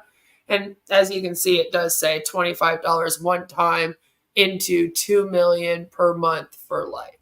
And it's because he says that in the video. I don't have that exact video, but what I do have is I have a very, very interesting video of him discussing just how much of a done deal this really truly is from right around this time period. If you want to talk, this is home. This is your platform. Hey, Ash, let me just jump in here with a pointed question, if you don't mind. Please. Some of us are struggling out here in the world. I haven't had an income since before. We have one question for you, Bruce. Yeah. Before you get going, Okay. and I mean it. You need to look at the camera. Okay, so you're looking down. You're looking at the chat. Look at the camera. Up, up, up. Yeah, there you go. So we do that. We you know, it's not the best angle. So look at the camera. So when you watch the recording, you say, damn, I was like, okay, now I can see up, up, up, up to the camera. All right? What if I move the camera? You got it. Okay, look at that. Okay. We're doing it like the pros, okay? Now, Got it. how are you doing today? I'm doing okay, but I'm struggling just to pay the bills because I haven't Doing worked since okay. before COVID. Okay. So I'm just kind of We need wondering, financial advice. yeah, what has to happen in order to open the soft launch so I can start bringing money in and feed my kids? This is a public webinar. You can ask that question tomorrow on the private webinar with the founders. Okay. Did you know that? I got this invitation the same way I get all the invitations to the webinars by email. So I figured this was a special one in addition to Yeah, the it regular. says public. It says public. Public. Okay. We usually say private. Okay. I didn't look at the details. But that closely. we can give you a rain check for another question. Come on. Okay. You can go ahead. Yeah. So you've said in the past it's a done deal. What specifically do you mean by it's done? Do you mean the programming is done? Or it's a done deal that we will open? But can you give me a timeline? Or what's done? What's the actual done part of a done deal? Okay. Yeah, that is definitely the wrong place for the question. Sorry. But I'm sorry. I apologize. We were talking about the ideal perfect business, the right ingredients for a business model, okay? All right. That business doesn't exist. We decided to do something called Onpassive, applying, endorsing, okay, including those perfect business ingredients.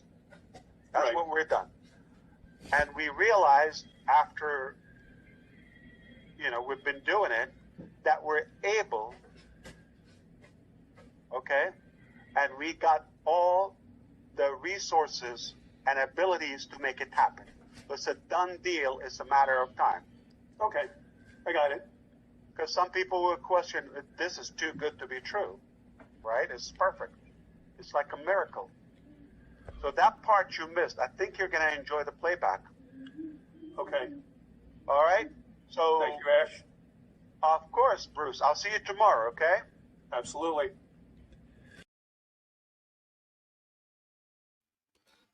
Right? When are you supposed to ask questions? And why couldn't you tell people when the launch date for your company when you say that you have the whole business plan done and you're talking about what makes a good business, you'd think that one of the first things would be setting the date that you launch live to the public as a company, making that a goal, But instead, he turned it around on that guy. Like, he was being disrespectful to Ash by coming on that particular webinar because it was public to ask a question. And that's how he normally handles how people ask real questions, especially if they ask when they're launching, when something is happening. Right now, it would be if they asked, where are our commissions? That would be the major trigger for them, where they would probably flip out and block people. People have asked in their chat that are a part of this thing, where are the commissions? They get blocked. So it just goes to show you that he's never, ever answered questions well throughout this entire process. It's been like this. And Jelly says, I haven't heard a real question be asked live in ages, and it's because after about 2020, by the time that me and the Recovering Hunbot started reacting to them, they had trained everyone that was at the top of this thing, like Marty, Roblin, Susie, Julie, Red, all these people, basically trained them to screen people before they come up. So it's like, okay, you want to come up on a live stream, you have to basically tell them who you are, what you're going to be saying and asking. It has to be somebody that they recognize most of the time, so they don't have a lot of new people come up anymore. So instead it ends up being just a big let's kiss Ash's ass session, right? They just all go, I love Mr. Ash Mufareh and I love Onpassive. Thank you so much, sir. And it's because, like, if they say, well, I want to ask, when are we getting our commissions? They'll be like, you're not allowed to ask that. So you won't come up if that's what you're asking. Ask something else. So there's a lot of coercive control happening here where it's not even just Ash doing it. It's now also the top O founders doing it on his behalf. Dr. Benny kind of asks hard questions, but they're coded. Yeah, they would have to be like really coded.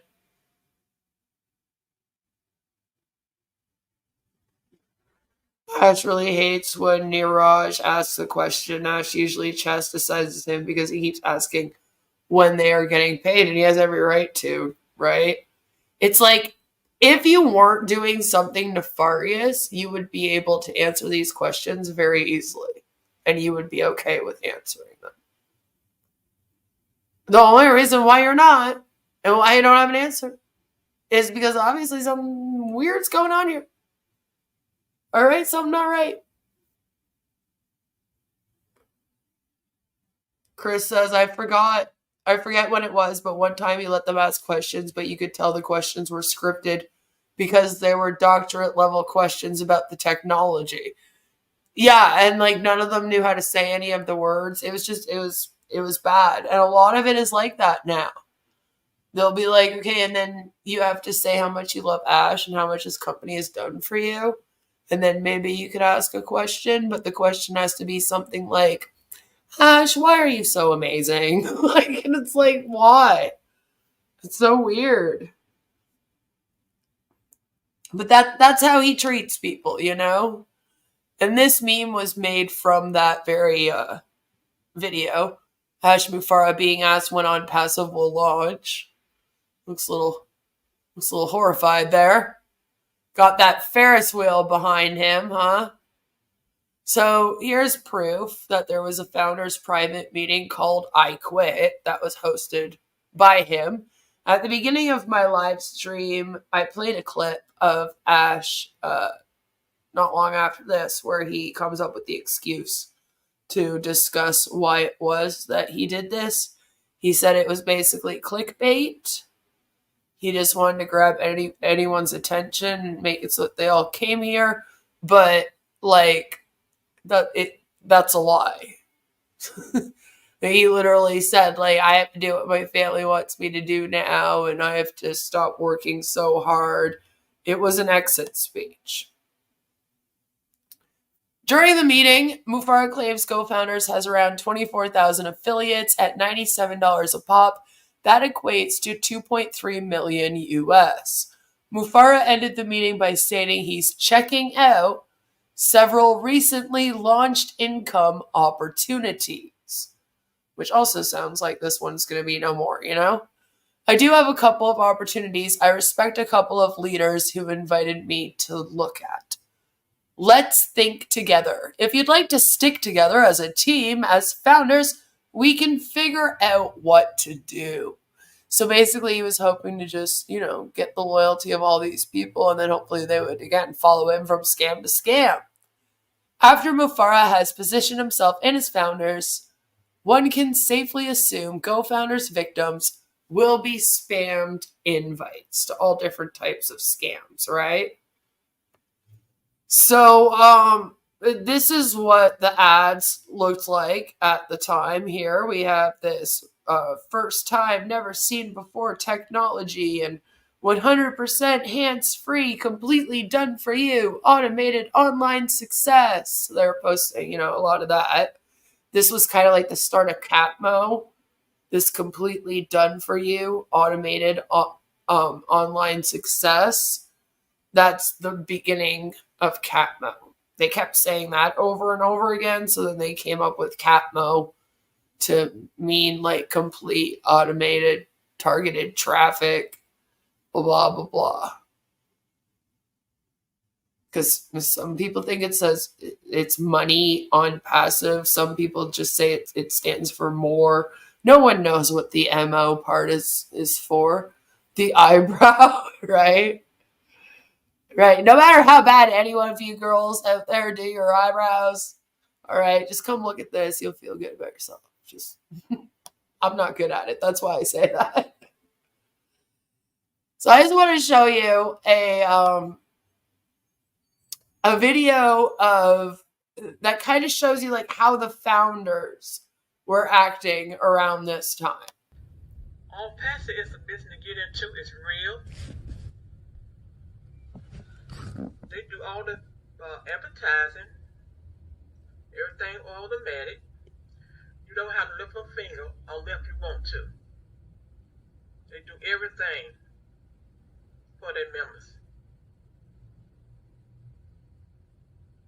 I've been with them now 3 months, and I love this business. I'm so excited about it, and you will too. So come on and join us and get on board. Like I said, they do everything for you. A lot of people like me, myself, don't know how to advertise, don't like selling. So you don't like to advertise or sell or make sales. Come and join us, and it is easy to do. Join us, and you will enjoy it. Love it. So it's only cost $97 one time only to join or to register and join us or myself. So click the link below and come see what we are all about. Thank you. God bless and peace. Business is a done deal. Onpassive has literally changed my life. I just wanted to say thank you to all the founders, to all the leaders out there who have continuously put in everything that they have in order for this thing to be the best that it could possibly be once it launches. Onpassive is going to shake up the world. Do you understand what I'm saying? There is no reason for anyone to be complaining and worried about, well, when's it going to launch? When's this going to happen? When's that going to happen? Whining and belly aching and crying. Listen, just take a deep breath. That's good. You know, a lot of people ask, How much of this is going to be done by support human beings in the support team, and how much will be AI that's done by machine learning, that's artificial intelligence? So any percentages there? That's a beautiful question. Actually, we do have percentages, but I will tell you what was my desire. So today, believe it or not, we had the discussion. I think you called me earlier. I was on a conference with our leaders in India, our techie leads, and we are finalizing like a chat bot, which basically artificial intelligence driven. You ask question, common topics and knowledge base, you get an answer. So it's supposed to cut our human support hours into 40%. So this will handle 40%, meaning 60% it has to be that. And I was coming from a different angle. I thought that is just the chat, but with Onpassive, I still can see more automation than I reminded the team with the aspect of translation, so human translation. So that is going to cover a lot of tutorials, how to, a little tiny tick by every tool that not only it's running automatically, passively, you don't have to touch a finger or lift a finger, but also if you want to use it, there is a place that just play a video tutorial in your own language, your own country. So there you have it. Ash just admitted that his AI technology is a chat box. Chat bot. A chat bot. That's been out. They have it everywhere. How is that new technology? It's a chat bot. Wow. That was back in 2020.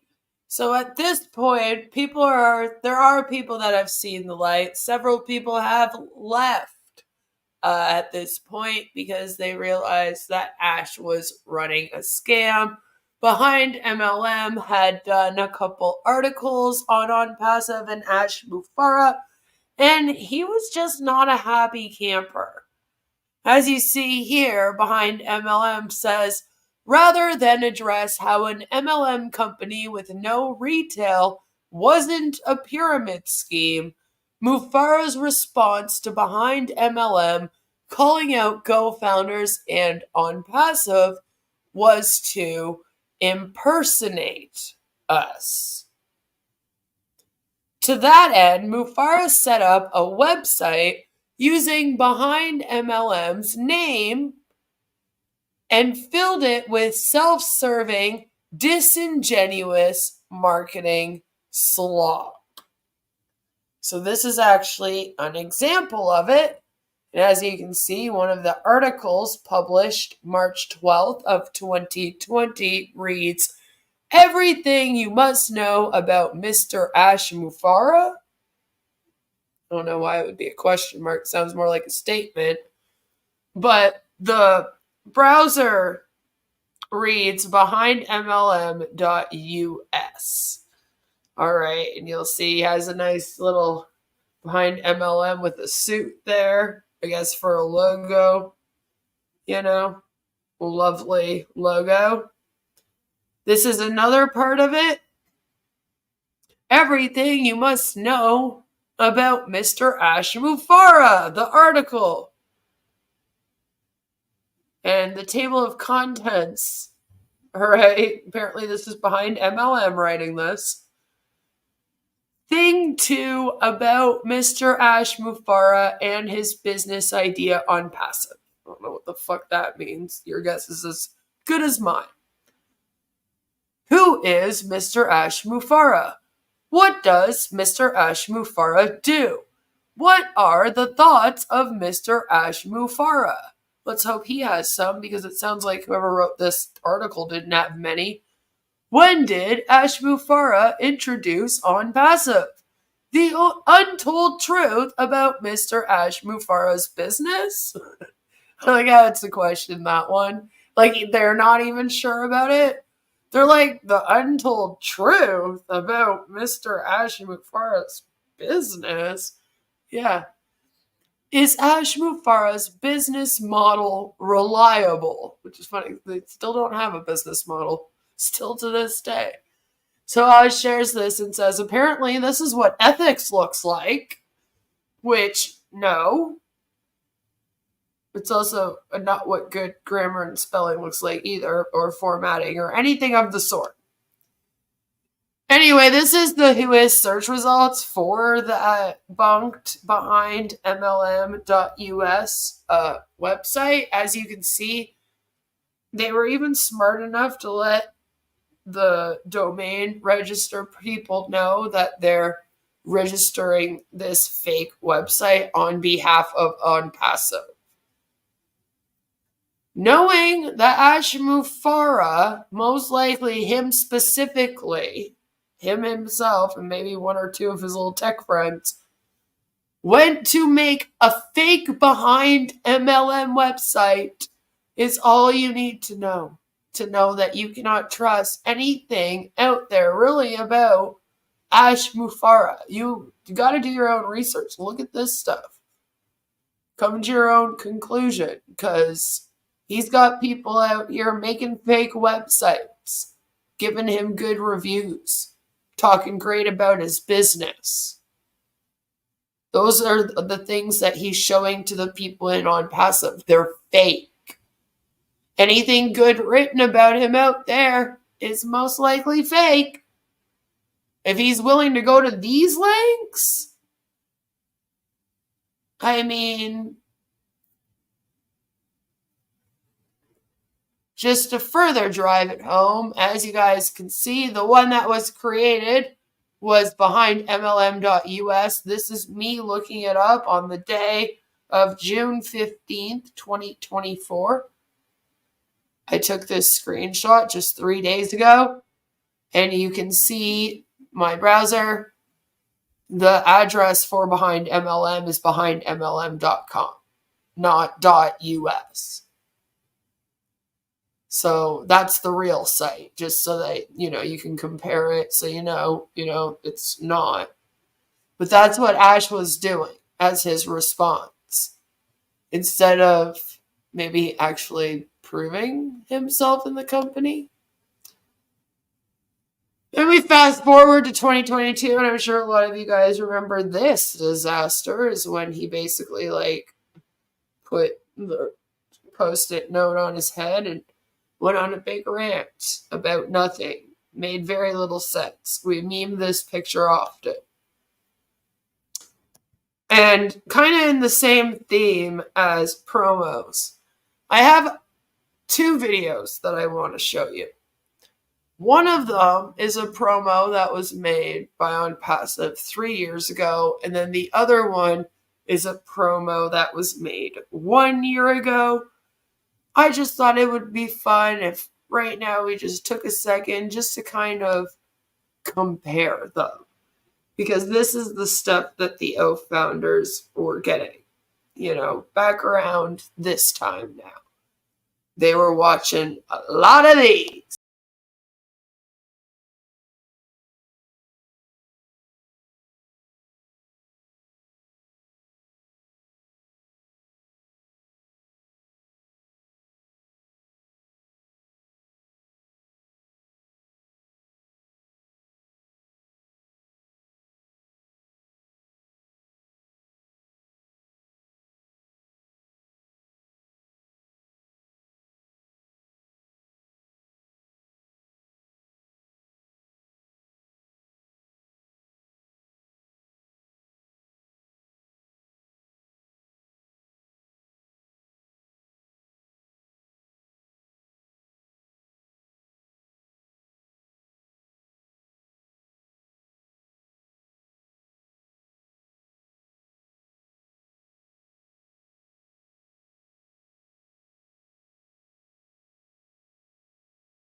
of data is complete, it will begin to calculate the best feasible and profitable way to increase the productivity of the business.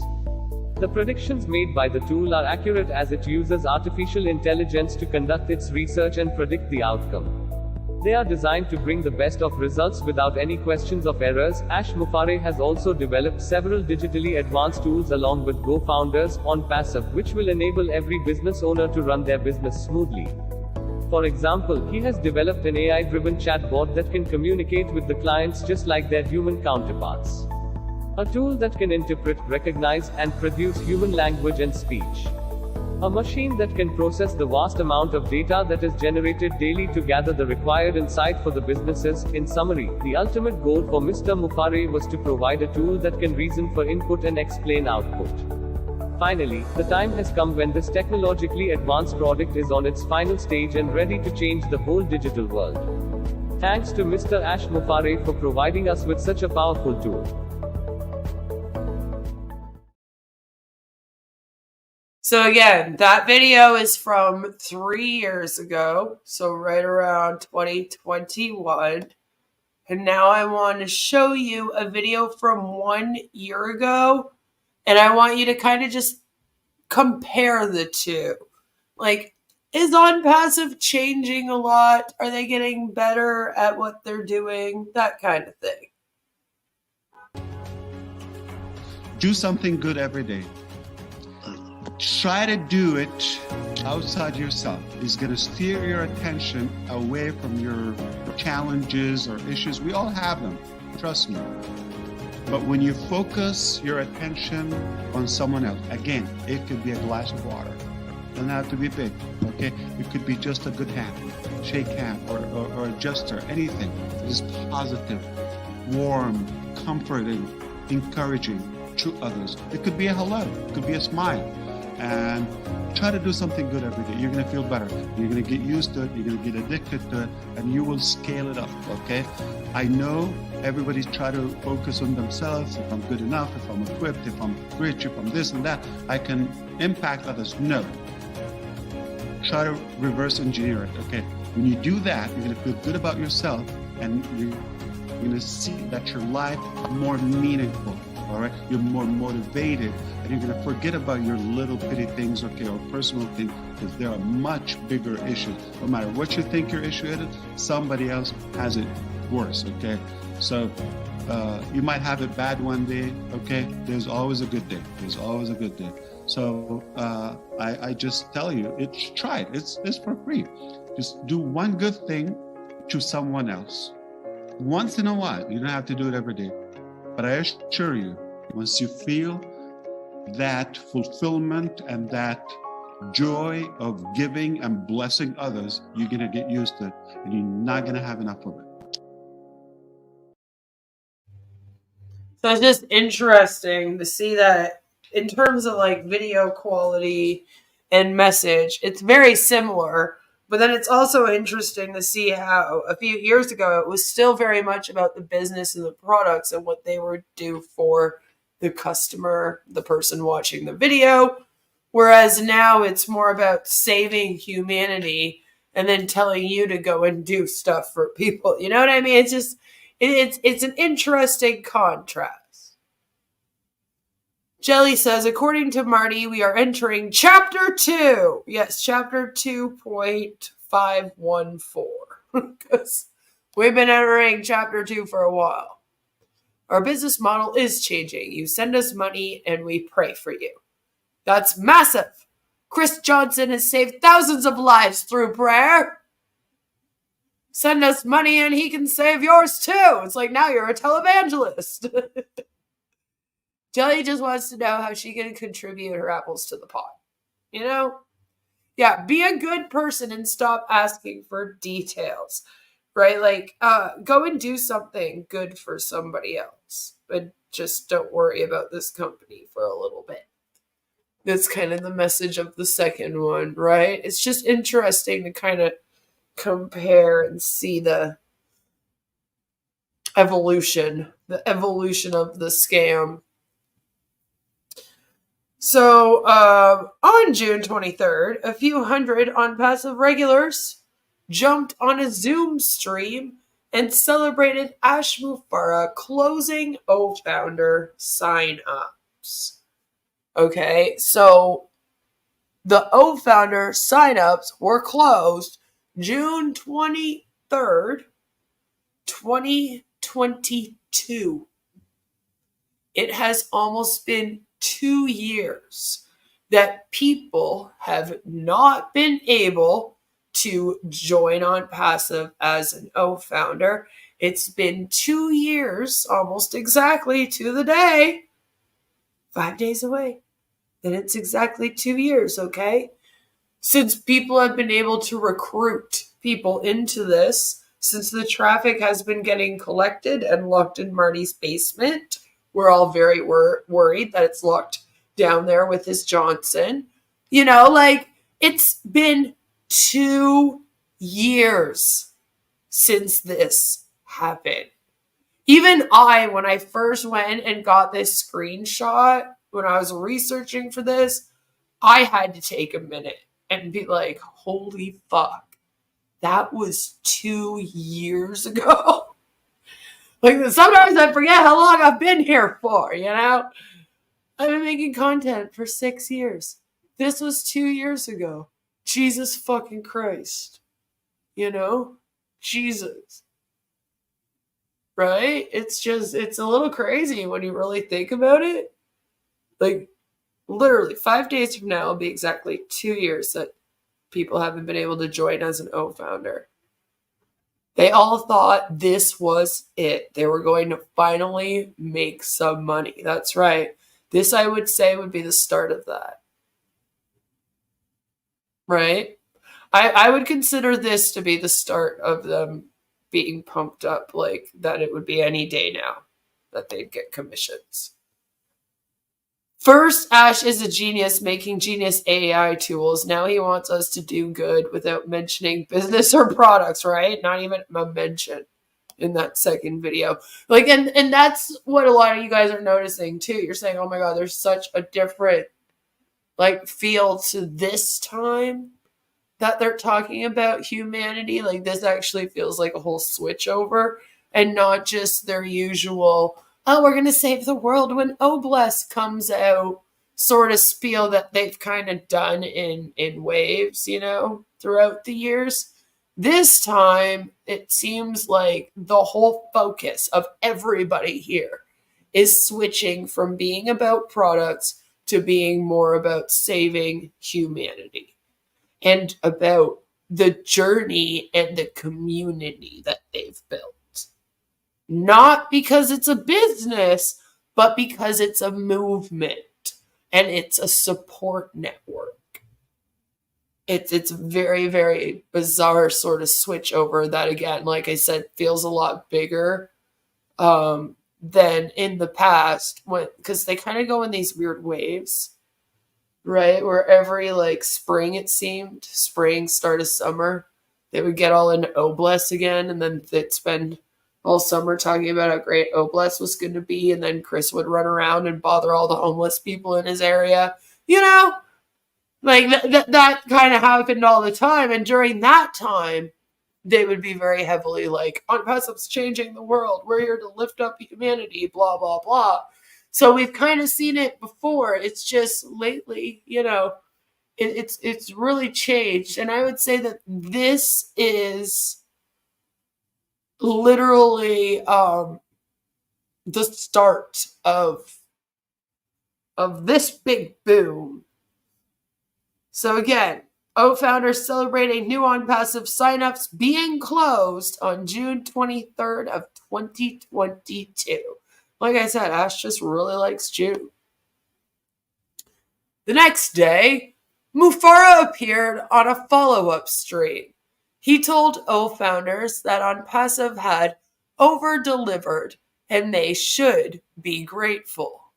And then he left. If it sounds like I'm condescending things, I'm not. There's literally nothing much else to report on. I was tipped off to Mufareh closing Onpassive signups by Alonda from the Recovering Hunbot. Alonda covered the follow-up stream with the Queen of Spade. Hey, that's me! in a reaction stream uploaded on her channel on June 24. I vaguely recall the prospect of Onpassive stopping recruitment being a thing a few years back. I did go looking for it in our comments, but came up blank. It wasn't covered in an article, but I know the discussion is there buried somewhere in the comments. Anyway, with recruitment closed, no doubt those who shelled out $97 for a position or multiple positions, multiple installments of $97. Wait, who's Queen of Spades? Shut up, Alps. Are wondering what comes next. All Ash Mufareh had to say was not to worry. We're not going away. We're going ahead. We're going forward. We're going higher. We're not asking for additional effort or pay from the founders. I might have the video, Chris. I might have it. I'll look. He clarified that while Onpassive O founders can apply for a refund, not sure if that actually works for those who want out, they're prohibited from selling their positions. It has worked for a handful of people. It hasn't worked for another handful of people, have been waiting for their refunds. And many of them got out quite early in this, like back in like 2020. So refunds were definitely still promised to everyone. As of right now, if you leave Onpassive, you cannot get a refund because, and we're going to get to talking about this eventually, but Ash gave back the 95 O coins, so he's considering that him refunding everyone their $97, which, oh yeah, by the way, Marty's decided it's now 97 O coins. So there's that. People who signed up as Onpassive O founders but haven't paid the sign-up fee are also still able to do so. Remember, they were going to keep a window open for that. Mufareh did represent unpaid accounts would be deleted at some point, but didn't provide a deadline, and we haven't really heard a thing about it since. As of this moment, we don't know what happened to those weird accounts. He claimed they were clearing out the system, and I don't think anything happened, and they're just kind of sitting there somewhere. I don't know what's going on with that. Never brought it up again. Funnily enough, you can still visit the O Founders website and sign up. Go figure. Which is funny because, again, you're not supposed to. So you'd think that they would have taken that option away. As of June 16th, Onpassive boasting of having 1,372,000 O Founder signups. At $97 a pop, this comes to $133 million.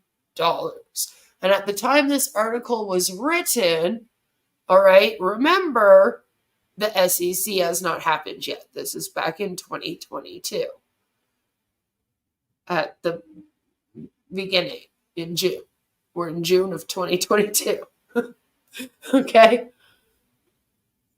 3.5 years into Onpassive, and the only people who have made any money are Ash Mufareh and his Indian staff.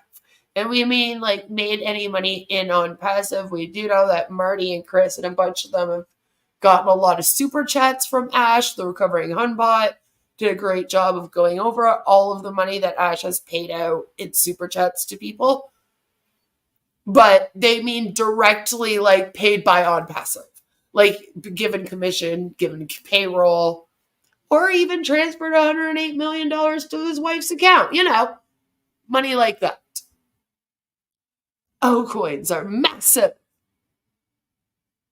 I told Gina Leva that I wanted one of her unpaid accounts. I wanted to take it before she gave it to someone who had actually paid to sign up. That's a good idea. I don't want you to like waste money either, though. Okay. The point of my channel is to stop people from putting their money into the scam or getting taken. I don't know if that would be considered you getting taken, since you're kind of doing it to stop somebody else from getting taken. But I still feel like then you're still missing out on something. I don't know. I think some were able to pull some funds. I don't think anyone has gotten anything other than the Indian staff, because he's had to pay at least some kind of payment to the people that have been working around the clock and sleeping there and stuff, right? Building these products. So I just want to take you over to the Onpassive Wikipedia, because I think it's very important to go over just, like some of the main dates of some major events that have happened in Onpassive and just briefly touch on them. I just want to let you know that the Wikipedia is actually getting very fed up of Onpassive.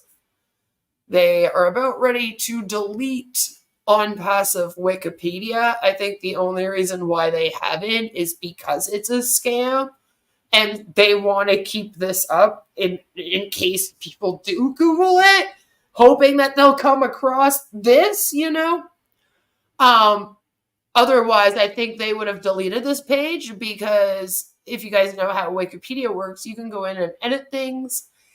Yeah, they've been trying to edit this article to only say nice things about Onpassive since it was put up. I believe it was even originally written by somebody that was in Onpassive. They wrote it up to be completely pro Onpassive, and then somebody else came along, went and looked up, actually did Google it, and went, you're missing some things, and added it in, and then people been fighting. So I just want to put that out there, but I think it's important to kind of go over, and this is what it says. The company was founded in 2018 by Ashraf, that's his full name, Mufareh. In September 2020, Onpassive opened its first facility in Hyderabad, India. And we do know that that is a real office. That's the only one that we have 100% proof is an actual real office. It's real on paper. We've actually seen the inside of it. We've seen people working there, although it's not always the same people. Sometimes it is. There's apparently a very big turnover rate out of that office, which I think if you go and look up the Glassdoor, you'll also find that information. And that's a site where employees can rate how employable the place of work is. Like, is it a good place to work? And they say no, Onpassive is not on Glassdoor. But Hyderabad, India is the only for sure real legit Onpassive office. All of the other ones seem to be PO boxes that you could rent, or Ash just says that there's an office there, like the case with the Burj Khalifa. We couldn't prove that Ash had a full floor there at all. You know what I mean? But he says he does. Like, just things like that. But I can say that there are people, and if anyone has been paid in this company, any kind of payroll, salary, or, even if they're getting minimum wage, I don't know what he pays them. It would be, though, the people that are in Hyderabad, India. They're the ones that are getting paid. And they should be, because they would be the ones actually hired by this company, like on a payroll,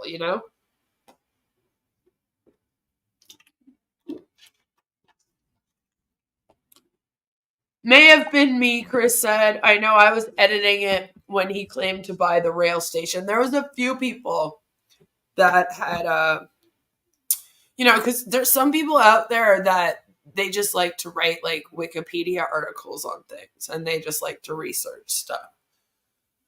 And it looks like there was a few people that were really trying to correct the information in this, and I'm sure you were one of them for sure. And yeah, Onpassive just kept coming and editing and trying to take it out. And of course, Wiki was having none of that. They were like, no, all right, if we put real information here, we try to keep it honest. Some say they have not been paid in the last 6 months. A lot of the Glassdoors do, yeah. When they have a push to fix a product, they don't get to go home. They have to take naps under their desks. Then they don't get paid. And that's not just someone that works there that has made that statement on Glassdoor or elsewhere. I don't remember where it was, sorry. But also, Ash brags about that. Like, Ash brags, like, oh, they sleep here, they work so hard, round the clock, blah, blah, blah. And I'm over here like, do you not care about, like, ethical labor? Like, that's not good. It sounds like he's bragging about treating his employees like shit every time, you know? Hey, Mark! Oh, that sounds so much fun. But yes, it is always exhausting. I know, as parents, we're like, I really can't wait to go to the pool. Because we have a pool here that we go to. We have an indoor and an outdoor one. So we even go in the winter sometimes. And for some reason, it's never relaxing for us. It always seems like hard work because you're taking care of the kids at the pool. They want to climb on you. They want to jump off of you. They want you to carry them around. By the end, you're done. You're like, oh my God, I need a break from the pool at the pool now. But like without kids. They're not getting paid. Are you sure? Do you have proof of that? If so, it is terrible. Yeah, I just said Glassdoor. It's a website that you go to and you fill it out where they have actually come and filled that out and said, I worked at Onpassive. They did not pay me for several months. So that's coming from them. And that's the problem, Jens. In India isn't big on workers' rights. It seems very, very much harder to get somebody in trouble there for breaking the labor laws, even though they do have labor laws there. It's a lot harder to go after people for breaking them than it is in like US or here in Canada, where we have a whole labor board that you can go to that like basically put people on trial if they break like these laws, you know? We had someone come on here or the Recovering Hunbots Live and tell us that, yeah, there's been a few cases of it. And like I said, just go on the Glassdoor and look up Onpassive.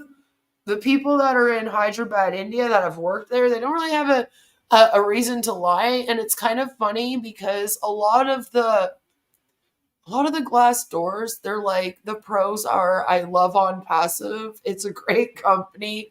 I love Ash. The cons are they haven't paid me for 6 months. And you're kind of like, that's bizarre that you would then still love them and Ash after he didn't pay you. But like, that's how it is over here. You know what I mean? So it goes with how people are sort of manipulated by Ash. He tends to emotionally manipulate people in this very weird way where then he's somehow the victim, not them, even though he's the one not paying them and they still like him at the end of the day. It's very bizarre. Very bizarre. Well, I hope that you're having a great day, Gogo. It's very strange, but you can tell that they're legit people that have worked there. Because, like, none of us have gone over there and written. We don't need to. That's okay. They have written some false positive articles on themselves. But, no, you could tell they're legit because they're very much with the way that people think in Onpassive about Ash. Yeah, they also like to brag about how they work. They're workers around the clock. They don't eat. They don't sleep. It's so great. We're like, not really. We found out Dubai hasn't been paid in 3 months and may have stopped working. Probably why Ash planned his exit. Yeah. And Singapore office is no more. No more. No more. They say horrible working conditions. The pros are usually from founders who do not work in the Hyderabad office. No, there was a couple people that were in the Hyderabad office that were like, Onpassive is a great company, but I don't like the working conditions. So I was like, oh, I hope this person isn't still like an O founder. I doubt it, though. I really doubt it, especially if they're not getting paid while they're working there. Like, how are they paying for their account then, you know? Like, but it's shit.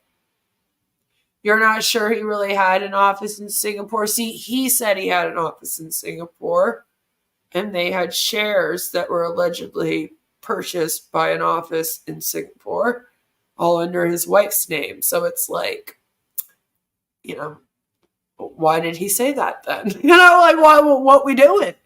What we doing out here then? But I'm with you. I don't know how real it was ever. It could also be another P.O. box. I never really looked into that one because, it was pretty much gone. So it's kind of like, okay, well, I guess we won't worry about that one then. But, yeah, it's probably another P.O. box. The rest of them pretty much are. Hyderabad's real. The rest of them we can't say are real.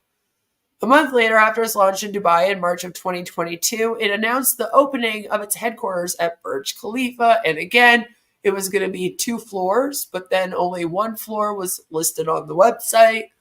We went through a whole thing with it. We had save the floor hashtags and everything. Great fun back in 2022 with that. Joe says they gave an address of a desk rental location. Yeah. And that's the case for a lot of them, right? A lot of the offices. Joe did a little video looking into the offices and stuff too.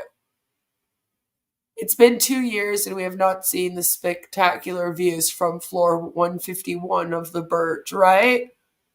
So was it 134 or something that they bought? But they were also supposed to buy another one, and that one just wasn't listed, never brought up again, just poof, disappeared. In April 2022, a campaign dedicated to launch of the UAE headquarters was introduced with an outdoor marketing campaign, including 2 projections on Burj Khalifa, very expensive, where their offices are located, apparently, and extended to all prominent areas of Dubai. So that included the Dubai Mall. The company also held 4 more projections in May 2022, and 1 more was held in June, dedicated to officially close O founders. Right? It was 134 and 151. Yep, awesome. That's what I thought. 134 and 151 because it was the highest office in the Burj. Yeah, wasn't that what it was? And then didn't we look it up and they had higher offices, or was it apartments? I did a video on it at the time and we really deeply looked into it. We looked at the whole layout of it and how you can't really buy a floor. You would have to buy 3 office spaces to buy a floor. And I don't know if he did that. I doubt it. But, whatever. Whatever, maybe we'll find out after the SEC case. So, again, they closed in June of 2022. They were like, no more O founders. Remember, they did that lovely little stream celebrating, and then the next day we reacted. In September, Onpassive launched its new headquarters in the UAE and announced its crowdfunding platform, Bless. So that's September of 2022. They were really heavily going on about Bless. It was the apartments. Thank you. See, you guys keep me honest. Because if I don't fully remember, I'll be like, was it this, guys? Tell me if I'm crazy. For some reason, I'm thinking it was actually apartments above it. So I seem to remember that. All the videos have the same crowd shots, same people oohing and awing in each presentation, so it was never live. Or it was live one time for them to get that footage, right? And then they just play it on loop. I wonder if the founders paid for an apartment for Ash to live in when he flees to Dubai. Maybe. Maybe. I am crazy, right? I am crazy. I am.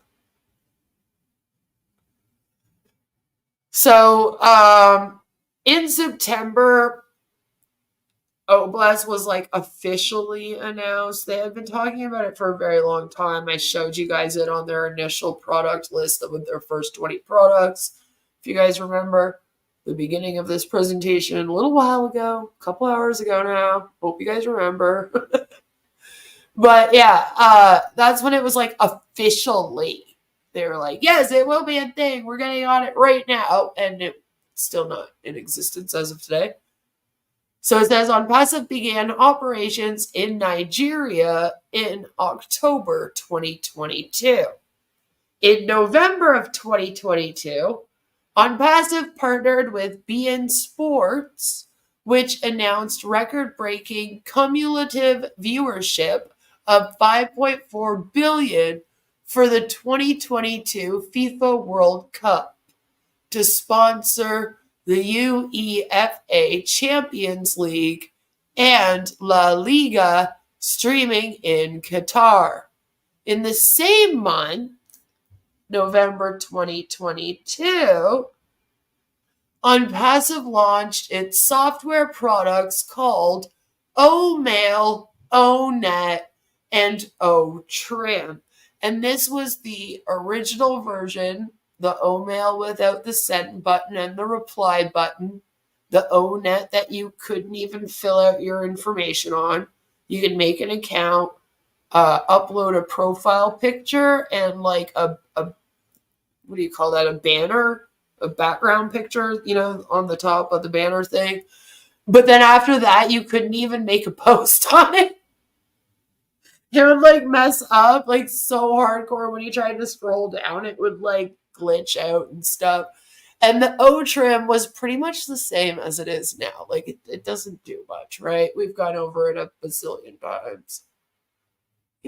Financed by a Nigerian prince, maybe. Some of these people have given all their savings for one position. It is immoral to fool all these people. It is. It is very immoral. It's disgusting. And especially since he looks for them specifically.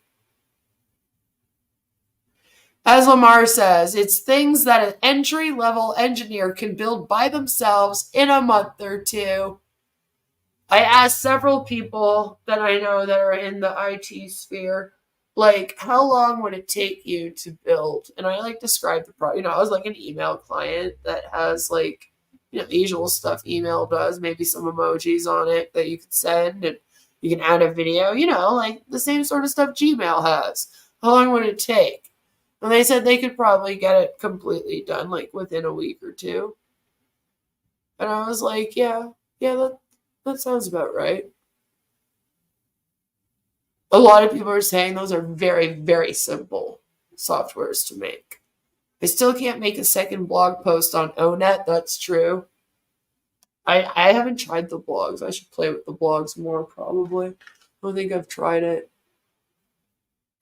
In January of 2023, Onpassive reached an agreement with the Dubai Roads and Transport Authority to secure naming rights to the Al Safa metro station for the next 10 years.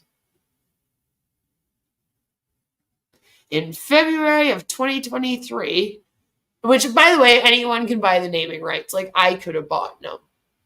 A lot of people think that legitimizes Onpassive. No. Anyone can buy the naming rights. They don't really care as long as you give them the money.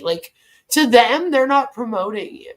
They don't get promoted at the metro station. It's just the naming rights. It's just called Onpassive metro station now.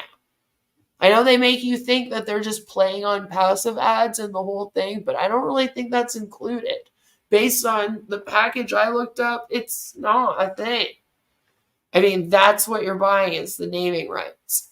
In February of 2023, O Media, a subsidiary of Onpassive, signed an agreement with Best Moment Events, a UAE-based events manager company, to organize a series of events and concerts for Arab celebrities in the UAE and other Arab countries.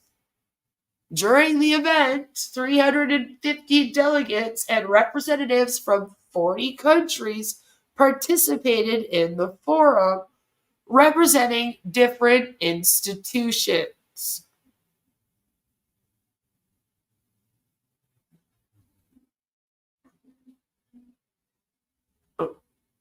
Once again, Ash had to make a grand gesture to make the founders think he was doing something.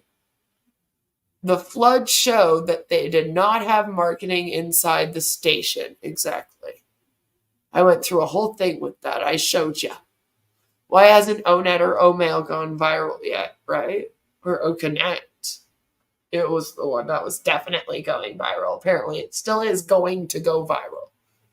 And it's like, okay, but why isn't it going viral now? Like, you're not, like, hiding it. Like, hey, you're telling people to make promotional materials about it. So what the fuck, you know? Chris says, Media has no connection to Onpassive founders. Founders crow about what Media does, but it has nothing to do with them. It's only a subsidiary.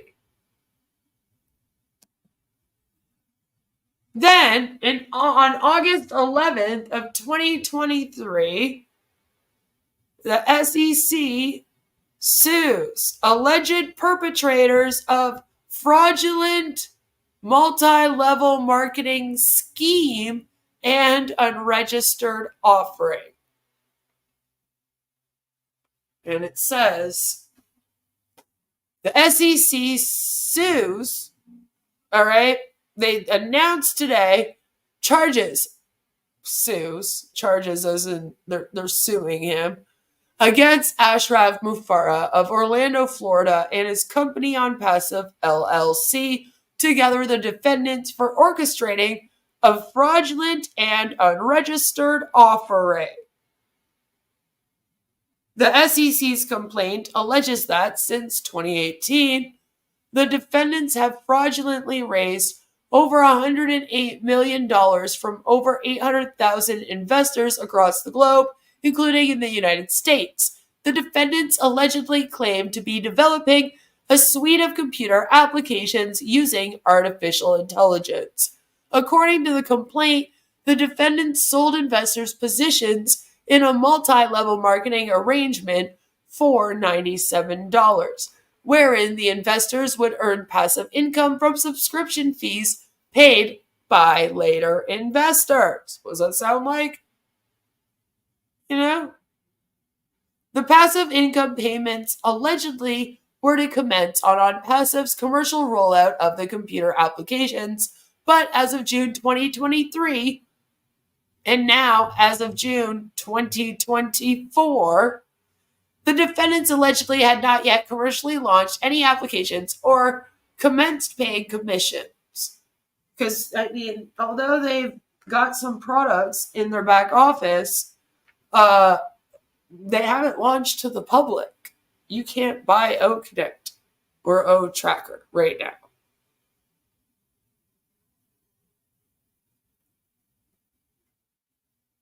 Chris says, the unregistered securities is a charge Ash cannot win. You either sold an unregistered investment scheme or you didn't. Right? And he can't really deny it. He can't be like, no, I didn't do that.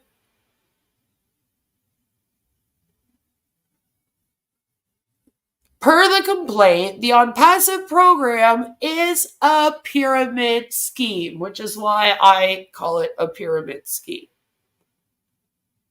In furtherance of the pyramid scheme, see, now we're just going to refer to it as that. The defendants allegedly made material misrepresentations about the timing of the commercial product launch, which they're still doing, the magnitude of anticipated profits, which they're still doing, and the legality of the defendants' operations, which again, they're still doing.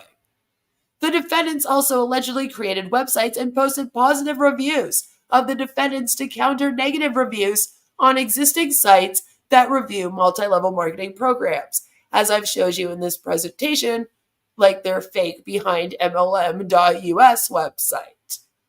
The counterfeit sites allegedly mimic the existing sites' names and logos to deceive readers into thinking the reviews were generated by third parties unassociated with the defendants. And Oz is like, not me. No, thank you. I would never write that. The SEC's complaint, filed in federal court in the Middle District of Florida, charges Mufareh and Onpassive with violating the registration requirements of Sections 5A and 5C of the Securities Act of 1933 and the anti-fraud provisions of Section 17A of the Securities Act and Sections 10B and Rule 10b-5 thereunder of the Securities Exchange Act of 1934. The complaint seeks injunctive relief, disgorgement of ill-gotten gains, plus prejudgment interest thereon on a joint and several basis, civil penalties, and an officer and director bar against Mufareh, which would stop him from ever opening up another business, even if he says it's a legit legal one made for real people with real products. It's a real big pain in my ass, but it still counts. The complaint names Mufareh's spouse, Asmahan Mufareh, as a relief defendant. Some of the people took out a loan which was due long ago, so who knows what happened to those poor exactly, right? I mean, what are they supposed to do? Then they have to work triple just to pay back that loan, even though Onpassive still has not paid out yet. In September of 2023, Ash Mufareh finally released O-Connect for sale to O-founders. Cost $143 plus the 95 O-coins that were returned to those who bought an O-founder's position. Everyone was promised commissions would be made due to the sale of O-Connect. As of June 2024, nobody has been paid commissions. Ash had to forfeit charging O-founders more money for O-Connect to keep up appearances of a successful business opportunity. We are unsure if the sale of O-Connect will ever go public. As of now, June 18th, 2024, only O-founders of Onpassive have been able to buy the product, adding to the claim Onpassive is a pyramid scheme. Ash Mufareh sued the merchant, fired 2 more merchants, and is now left with no payment processor for Onpassive's commissions or the sale of any products. The SEC mediation took place in May of 2024. No agreement has been made. They have one more chance to try at mediation, but as of right now, they are set to attend trial on June 2nd of 2025. And as of this moment, we're all just kind of sitting around here, waiting around for good old Ash to pay everyone. Stop the insanity. We are real. We are more real than you think. Okay, so that ticks my nerve a little bit. So I'm just making it very clear. Please say it in a different language. Say it in Hindi, Neeraj. Say it in French, Charles. Anybody, everywhere, say it. If you go to Burj Khalifa or you call the builder, okay, Emar, okay, the company, if you call them to question anything that we're not sharing with you, you are done with Onpassive, okay? You are done. And any cost.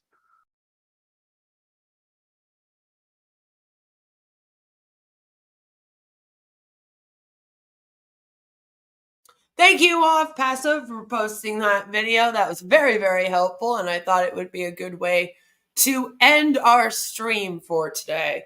That is who Ash Mufareh is, all the way from, when he graduated high school, pretty much, all the way up until now. Now you know all about his educational background, You know what other companies he was involved with and what happened to them, why I say that they're a scam, why I say he has a long history of being a con artist. And you even have seen, that he's even quit Onpassive a couple times along the way, which is also why we thought maybe he was doing that again now with his big weird speech a few weeks ago. As of right now, like I said, nobody is getting paid. We are still waiting for the commissions to start coming in any day now. And it seems like we are just in a standstill. And I honestly don't know what's going to be happening between, June of 2024 and June of 2025. But I would appreciate all of you if you would continue to go on this amazing journey with me. So please do give this stream a like on your way out. Subscribe if you're new here. Think about joining my fabulous, amazing members. All of the beautiful people do join, and you don't want to be ugly or have a black heart like Mr. Ash Mufareh, or Scams Mufareh, as people like to call him here. But now you have a good idea of who Ash is and why I think that he is a scammer and why I don't have much faith that Onpassive is going to be this successful unicorn company as they claim. But I do look forward to covering whatever shenanigans they get into in future. And I hope that you guys all look forward to going on that journey with me. Yay!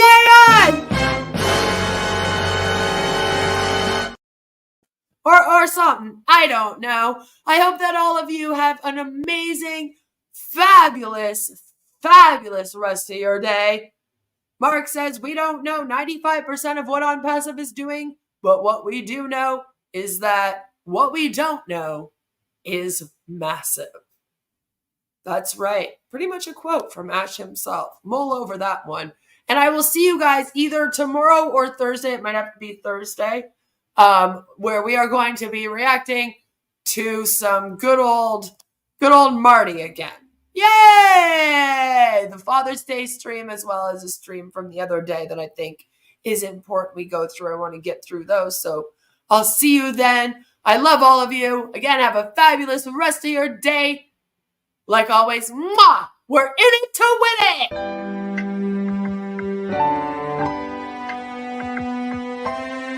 My name is Ash Mufareh, and I'm your friend.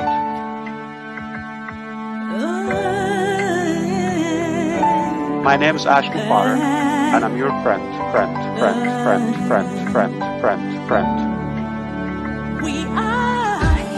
I'm Mike Ellis, by the way.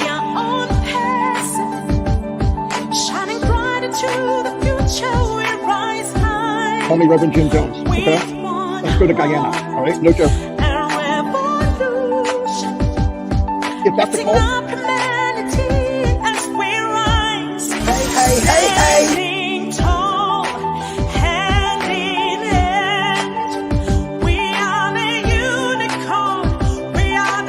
And I'm your friend.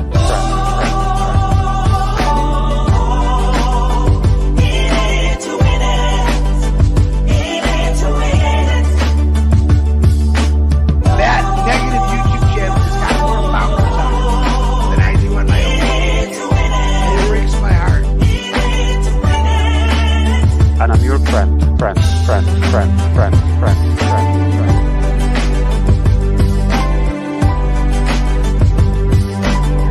My name is Ash Mufareh. If you're rude, if you've been doubting or spying, or we know who you are. Stop going there. She wants to be the first to make us look silly. Yeah, Queen of Karma's on there asking for a debate. That's the lady I brought on. Her debate was 3-minute Ash. And another Queen of Karma asking about why don't we answer the question about religion. I think we've answered that over and over again. I've been answering them over and over. It's not the answer you want, but call me Reverend Jim Jones, okay? Let's go to Guyana, all right? No joke. Alright, this is a great way to start your day. Come here and tune in to crazy men talking about their experiences.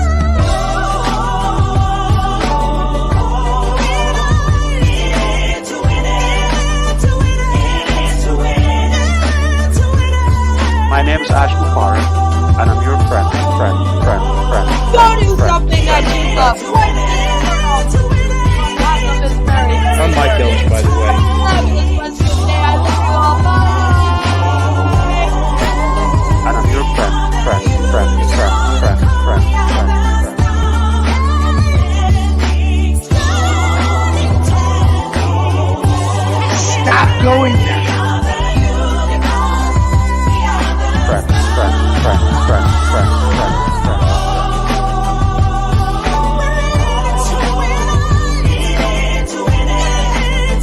That negative YouTube channel has got more followers on it than I do on my YouTube channel. It breaks my heart. And I'm your friend.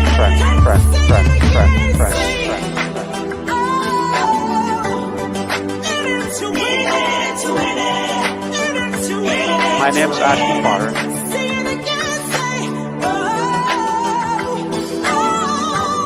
Stop going there.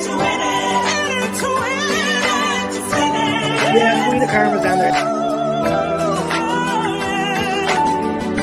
My name's Ash Mufareh, and I'm your friend.